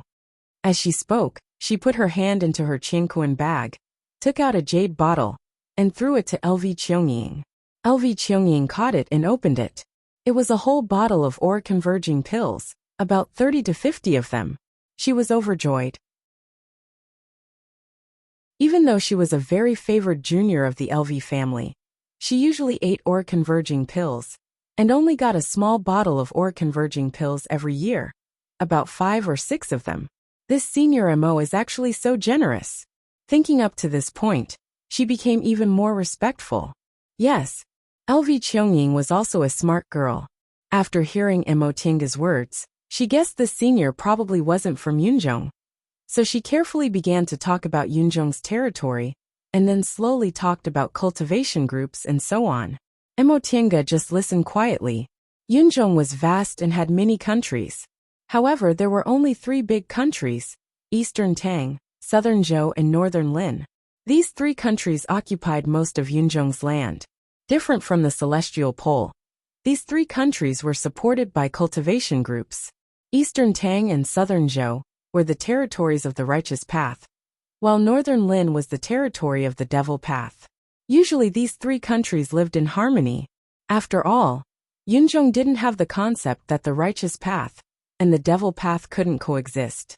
Whether it was the righteous path or the devil path, they all lived by the principle of self-preservation. They wouldn't fight unless there was a conflict of interest. Eastern Tang was mainly populated by cultivators, and was also the largest country among the 3 countries. There were countless small and medium-sized cultivation groups, and there were 5 that could be considered big cultivation groups: Juyin Sect, Danxia Sect, Jingshu Sect, Common Law School, and 5 Elements Valley. Among these 5 big cultivation groups, Juyin Sect was the most powerful. It was said that under the sect's founder, there were 9 disciples. These 9 disciples were very outstanding, so they established the sect together and honored their master as the founder of the sect, hence the name Juyin Sect. Danxia Sect was originally second only to Juyin Sect, and was also a big cultivation group. However, in recent years it had declined. Among the 5 cultivation groups, it was only slightly stronger than 5 Elements Valley. Jingshu Sect and Common Law School were equal in power. Among them, because the founder of Jingshu Sect was a woman, most of its disciples were female. As for 5 Elements Valley, it was a cultivation group that specialized in formations. It was said that all of its disciples had extraordinary attainments in formations. However, this kind of cultivation group that focused on unorthodox methods was never prosperous. So 5 Elements Valley was the weakest among the 5 big cultivation groups. However, even so, the other cultivation groups didn't dare to bully them at all. After all, the biggest barrier of each cultivation group was the Great Mountain Protecting Formation. If they offended 5 Elements Valley, it would be troublesome when they fought. In southern Zhou, Confucian cultivators controlled the government and Buddhist cultivators controlled the state religion. Most of the common people in southern Zhou believed in Buddhism, so there were Buddhist temples everywhere, and incense was flourishing. Confucian cultivators, on the other hand, controlled the power of the country and used academies to educate the subjects and people. Because Confucian cultivators and Buddhist cultivators sought different things, their doctrines were similar, so the 2 were very harmonious. Although she knew there were Buddhist cultivators in other places, she had never seen them in the Celestial Pole, so she couldn't help but ask a few more questions. Unfortunately, Lu Cheongying had never traveled outside, and South Pole Island was far away from the mainland, so she didn't know much about Buddhist cultivation groups. However, no matter how much Lu Cheongying didn't know, Buddhist cultivators were common in Yunzhong, so she had a general idea. The so-called Buddha was said to be a sect that had been passed down from ancient times. They paid attention to cause and effect, strictly disciplined themselves, and believed that all evil thoughts were born from the heart. They cut off human desires and cultivated hard to become Buddhas. This made Emotienga feel a little strange. She naturally understood the so-called cause and effect. There was also such content in the Tao scriptures of cultivators, but they weren't as cautious as Buddhist cultivators. The cultivation path of Buddhist cultivators was nothing more than 3 sentences. All actions are impermanent, all laws are non-self, and nirvana is silent. The so-called impermanence of all actions meant that everything in the world was impermanent. All laws are non-self, which required Buddhist cultivators to let go of their obsessions and find their true self. Nirvana is the final destination pursued by Buddhist cultivators, which was neither born nor destroyed to prove eternal life. Emotienga slowly comprehended in her heart. She deeply felt that the so-called Buddhist cultivators were actually similar to Tao cultivators. For example, cause and effect, the impermanence of the world, and abandoning obsessions. But on the other hand, the doctrines of Buddhist cultivators were very different from those of Tao cultivators. The Tao scriptures said that heaven and earth were heartless and treated all living things as straw dogs. In other words, heaven and earth didn't care about benevolence or inhumanity. All living things lived and died on their own, and they had their own laws. Therefore, cultivators in the celestial pole never had the concept of benevolence.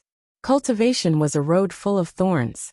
If they wanted to become true immortals, they had to kill their way out. They had to kill devil cultivators, demonic beasts, and even their own kind. According to Lu Qiangying, cultivators in Yunzhong weren't different from cultivators in the celestial pole. But Buddhist cultivators weren't like that. They cultivated their minds and themselves and rarely had killing intent. They would only stop killing with killing if they had no other choice. Therefore, in Yunzhong, Buddhist cultivators were rarely trapped in their state of mind. It had always been easier for them to advance to the core formation and nascent soul realms than Tao cultivators. But their shortcoming was that their cultivation speed was too slow. If one could become a foundation-building cultivator out of 100 aura refining cultivators, one could only become a foundation-building cultivator out of 100 aura refining cultivators. After listening to this, Emotienga sank into contemplation. She felt she seemed to have grasped a key point. Whether it was Tao cultivators or Buddhist cultivators, there were contradictions in their doctrines. However, Buddhist cultivators had fewer doctrines because they could at least justify themselves. Tao cultivators, on the other hand, simply didn't make sense in some aspects. Cultivation was to cultivate the mind. This was something cultivators knew from the moment they set foot on the path to immortality. But why were they like demonic beasts, full of bloody killing intent?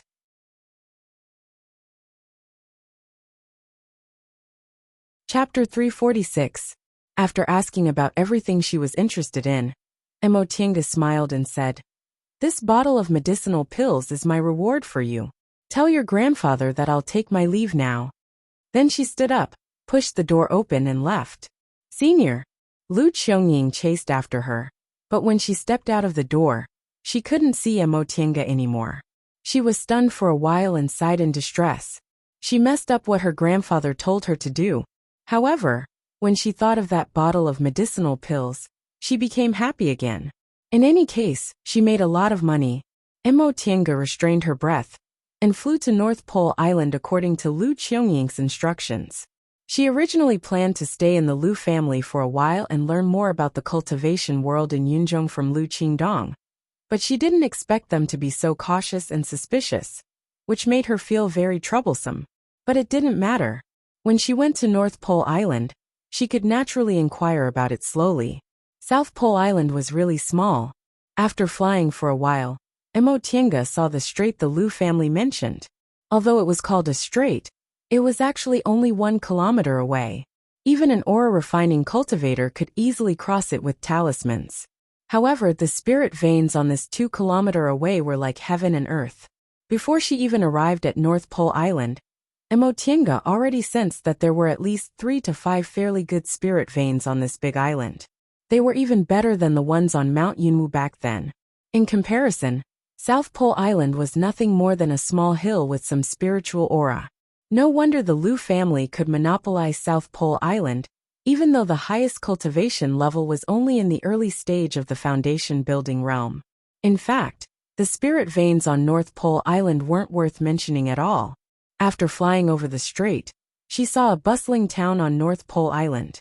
Cultivators were everywhere, and foundation building cultivators weren't rare either. She landed at the town gate and was looking around when she suddenly heard an enthusiastic voice. Senior, are you here for the first time on North Pole Island? Emotinga didn't pay attention to it, but when the person turned around and repeated himself, she realized he was talking to her. The person talking to her was a teenager who seemed to be only 16 or 17 years old. Although he had a little spiritual aura, he hadn't reached the first layer of the aura refining realm. At first glance, she could tell he was a mortal who mingled in the streets. She glanced at the young man and asked faintly, "What's the matter?" The teenager immediately revealed a smile and said respectfully, "Senior, you look like a foundation building expert at first glance. May I ask if this is your first time coming to North Pole Island?" "Not bad." Emotinga cast a sidelong glance at the youngster. She saw that he was dressed in short clothes and was bare-chested. He didn't look like he wanted to sell her things, but he had an attentive smile on his face. No matter how she looked at it, he looked like he was trying to solicit business. "In that case, Senior, did you come to North Pole Island to visit friends or to hunt beasts?" Upon hearing what he said, Emotinga narrowed her eyes and stared at him. Upon seeing Emotinga's meaningful glance, the youngster hastily explained, "Senior, please don't misunderstand. I'm a broker. I'm in this bazaar all year round. When I come across cultivators who come to our North Pole Island for the first time, I'll solicit some business to make a living." "Oh, I see." Emotinga withdrew her hostile gaze and asked, "Then what kind of business do you want to solicit?"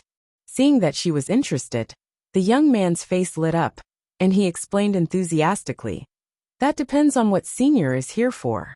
I'm not boasting, but I grew up on North Pole Island, so there's nothing I don't know about the island." This youngster was indeed confident. Emotinga smiled and asked, "If I came to visit a friend, what would you do? If I came to hunt beasts, what would you do?" The youngster answered with a smile, "If Senior came to visit a friend, then as long as Senior can tell me your friend's name and cultivation level, I'll have a way to ask someone to look for them. If Senior came to hunt beasts, then I can find a suitable place for Senior to stay and introduce you to other cultivators who come to hunt beasts with you. In addition, I also have a map of North Pole Island, which clearly shows which demonic beasts can be found. I can also introduce Senior to merchants who accept beast cores. I guarantee they're big merchants who offer fair prices." Emotinga was slightly surprised. "You're not a cultivator. How could you know big merchants who accept beast cores?" The youngster scratched his head in embarrassment and said, "To be honest, I don't have any other skills, but I'm very slippery. If I can make those shopkeepers happy, they'll be willing to give me a small profit. Besides, I often introduce some business to them. Although I don't earn much, it's still a source of income." After listening to what he said, Emotinga thought for a moment then said, "It's my first time here, so I need a place to stay. Can you introduce it to me?" The youngster was overjoyed and said enthusiastically, "I wonder what Senior wants? Do you want a place with rich spiritual aura or an ordinary one? How big is the place? Do you want an immortal's cave or a residence? How long do you want to stay?" Emotinga said, "It's fine as long as the spiritual aura is enough. It doesn't matter if it's an immortal's cave or a residence. There's also no requirement for the size of the place. I just want it to be a bit quiet. As for how long, I can't say for sure. Maybe a few days, maybe a month." "I see." The youngster lowered his head and thought for a while then said, "Senior, the length of your stay is uncertain, so it's not suitable for you to rent an immortal's cave. There's no requirement for the spiritual aura or the size of the place, so an inn sounds more suitable. I know several inns with independent courtyards, which are specially provided for senior experts like you to stay in. The spiritual aura is good, and there'll be people to serve you at all times, so it'll be absolutely quiet." At this point, the youngster smiled apologetically. but the price might be a bit expensive. Oh, what price? 1 spirit stone a day is about right. The youngster emphasized. This price is still a bit cheaper than renting a good immortal's cave. Emotinga smiled then asked, then what about your commission? Upon hearing this question, the youngster rubbed his hands embarrassedly and said, Senior, just give me some running expenses. Emotinga smiled. She knew these brokers could get hard-earned money from merchants if they made a deal, so she didn't ask much about running expenses. She also didn't want to attract attention, so she said, 1 spirit stone a day is passable. You just need to find an ordinary one. Yes. The youngster looked at her and asked, Senior, will you follow me to take a look? After discussing with the youngster, Emotinga followed him through the streets and alleys. Before long, they arrived at the entrance of an inn. This inn was located on a street that wasn't very lively. It was neither new nor old, and there weren't too many people or too few people, which just happened to meet her ordinary requirements. Senior, please come in. The youngster took the lead. As soon as he entered the inn, he shouted, Shopkeeper Dong, Shopkeeper Dong. Upon hearing his voice, a stout middle-aged man came out from behind the counter. He didn't have any spiritual aura on his body. He was a complete mortal. He patted the dust on his hands and glanced at the youngster. Oh, isn't this a small table? What's wrong? Are you here to get your commission from last time? I'm telling you, that customer is too hard to serve. She didn't pay me much, and she even made my staff run around everywhere. Here, this is all I have. Don't think it's too little. If it weren't for our old friendship, I wouldn't have given you any. The shopkeeper took out a small piece of silver from the drawer and handed it to the youngster. The youngster, who was called a small table, took it and said with a smile, How could I think it's too little? What kind of friendship do we have? Do you think I, a small table, am a mercenary who can't distinguish right from wrong? But this time it's different. This time, I brought a distinguished guest with me. Look. Shopkeeper Dong absent-mindedly raised his head and cast a glance at Emotinga standing behind him. He was startled and hastily walked out from behind the counter. He said respectfully, Fairy, are you here to stay? Emotinga didn't answer and just stared at the small table. The small table said, This senior is an expert in the foundation building realm. She wants to find a quiet place to stay temporarily. Don't you have several small courtyards? Do you still have them? Yes, yes, yes, Shopkeeper Dong said with a smile. Fairy, how many days do you want to stay? We still have 3 small courtyards left. One is full of spiritual aura, while the other 2 are ordinary. Apart from other things, there's no need to talk about how quiet they are. Facing their eager gazes, Emotinga smiled and said, Then let's go take a look. Yes, yes, yes, the shopkeeper said to the waiter, and personally led the 2 of them to look at the courtyards. Outside the inn's back door was actually a small hill. As the shopkeeper led the way, he rambled on and on. Fairy, of the 3 small courtyards we have left, the ones with abundant spiritual aura are a bit further away, and the ones with ordinary spiritual aura are not far behind us. The best one is naturally the one with abundant spiritual aura. It's far away, there are people to serve you, and the layout is also elegant. The other 2 aren't bad, but the spiritual aura is a bit lacking. As he spoke, Emotinga saw the 2 courtyards with ordinary spiritual aura he mentioned. They were built in 2 rows in the valley. Each courtyard was about 300 meters apart, and many trees were planted in the middle. She used her divine sense to examine the 2 rows of courtyards. There were 5 or 6 cultivators' breaths in them. After thinking for a while, she said, What else? Seeing that she wasn't satisfied with the courtyards in front of her, Shopkeeper Dong became more attentive. He made an inviting gesture and said, There's another one in the depths. Fairy, please. Although this valley was small, the spirit vein was pretty good. It wasn't inferior to the one in the South Pole Island's Lu clan. Apparently, behind this inn was a cultivation clan or something similar. The deeper they went, the denser the spiritual aura became. After walking for about half a mile, they saw 2 more courtyards where the spiritual aura was the densest. Fairy, please take a look. Shopkeeper Dong pointed at the 2 courtyards hidden in the forest. This is the place with the densest spiritual aura in this small spirit vein. We only built 2 courtyards far away from each other, so we won't be disturbed. Emotienga looked around. There was a small forest between the 2 courtyards. If they didn't intentionally offend them, there shouldn't be any problems. She pondered for a while and made up her mind. She asked, "Which courtyard is empty?" Shopkeeper Dong pointed at the one slightly outside and said, "It's that one. The one inside is also occupied by a fairy, but most of the time she's not there." Emotienga nodded. That was the best way. She wouldn't be disturbed. After walking in the sewer for a month, she now wanted to find a place to rest. Shopkeeper Dong led her into the small courtyard in the forest. There was a mortal woman cleaning the courtyard. He called out loudly, "Ian!" The woman turned around. When she saw the shopkeeper coming in with a guest, she hastily bowed to greet him. Shopkeeper Dong said, "Fairy, please take a look. There are 3 rooms here. This room can be used for concocting medicinal pills. This room can be used for cultivating, and the small hall in the middle can be used for receiving guests. In addition, if you have any spiritual beasts, you can raise them here.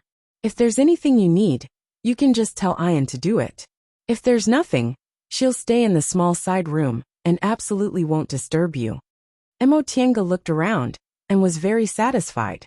Although this courtyard was small, it was elegantly decorated. Everything needed was here. It wouldn't matter even if she lived here for a year or a half. "Fairy, are you satisfied?" "It's settled." Emotienga asked, "What's the price?" "1 spirit stone a day," Shopkeeper Dong said with a smile. "Rest assured, this price is absolutely fair." Emotienga nodded. She took out a handful of spirit stones from her Qianquan bag and handed them to the shopkeeper. "I'll stay here for about 10 days. If I'm still here, I'll come back to collect the money." "Yes, yes." Shopkeeper Dong nodded and bowed. "Then I won't disturb you anymore." Little Desk, who had been following behind them, looked at the dozen or so spirit stones and smiled. There were so many spirit stones, so at least one of them was his commission. He stepped forward and said, "Senior, I'll also take my leave first." Emotienga nodded with a smile. She then touched her Qianquan bag and gave him a spirit stone. "Consider this money for your hard work." Little Desk's eyes brightened, and he repeatedly expressed his gratitude. "Thank you for your reward, Senior." You're tuning in to the Dreamy Chapters YouTube channel. We're so grateful for your support. And don't forget to subscribe to join us on this incredible journey through captivating stories. Your generosity through donations truly makes a world of difference, as it's the primary source of revenue that allows me to expand and enhance this channel for you. Thank you from the bottom of my heart for being a part of this adventure.